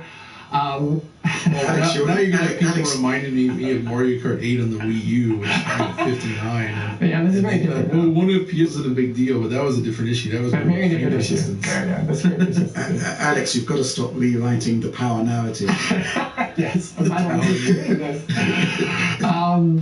yes, but the rest of the sequence, when you get into the open city, on both consoles, it is running at 30 FPS with a little frame pacing weirdness, but when you start driving around, that's when you know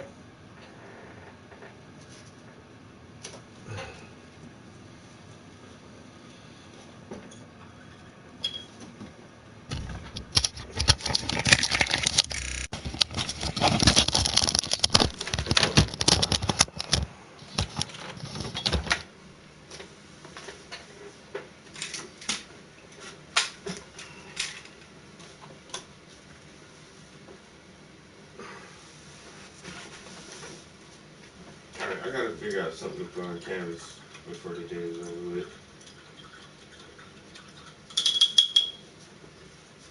I don't want to force anything, but it's like, fuck. I only have 2 pieces I'm working on, and one of them is almost fucking done.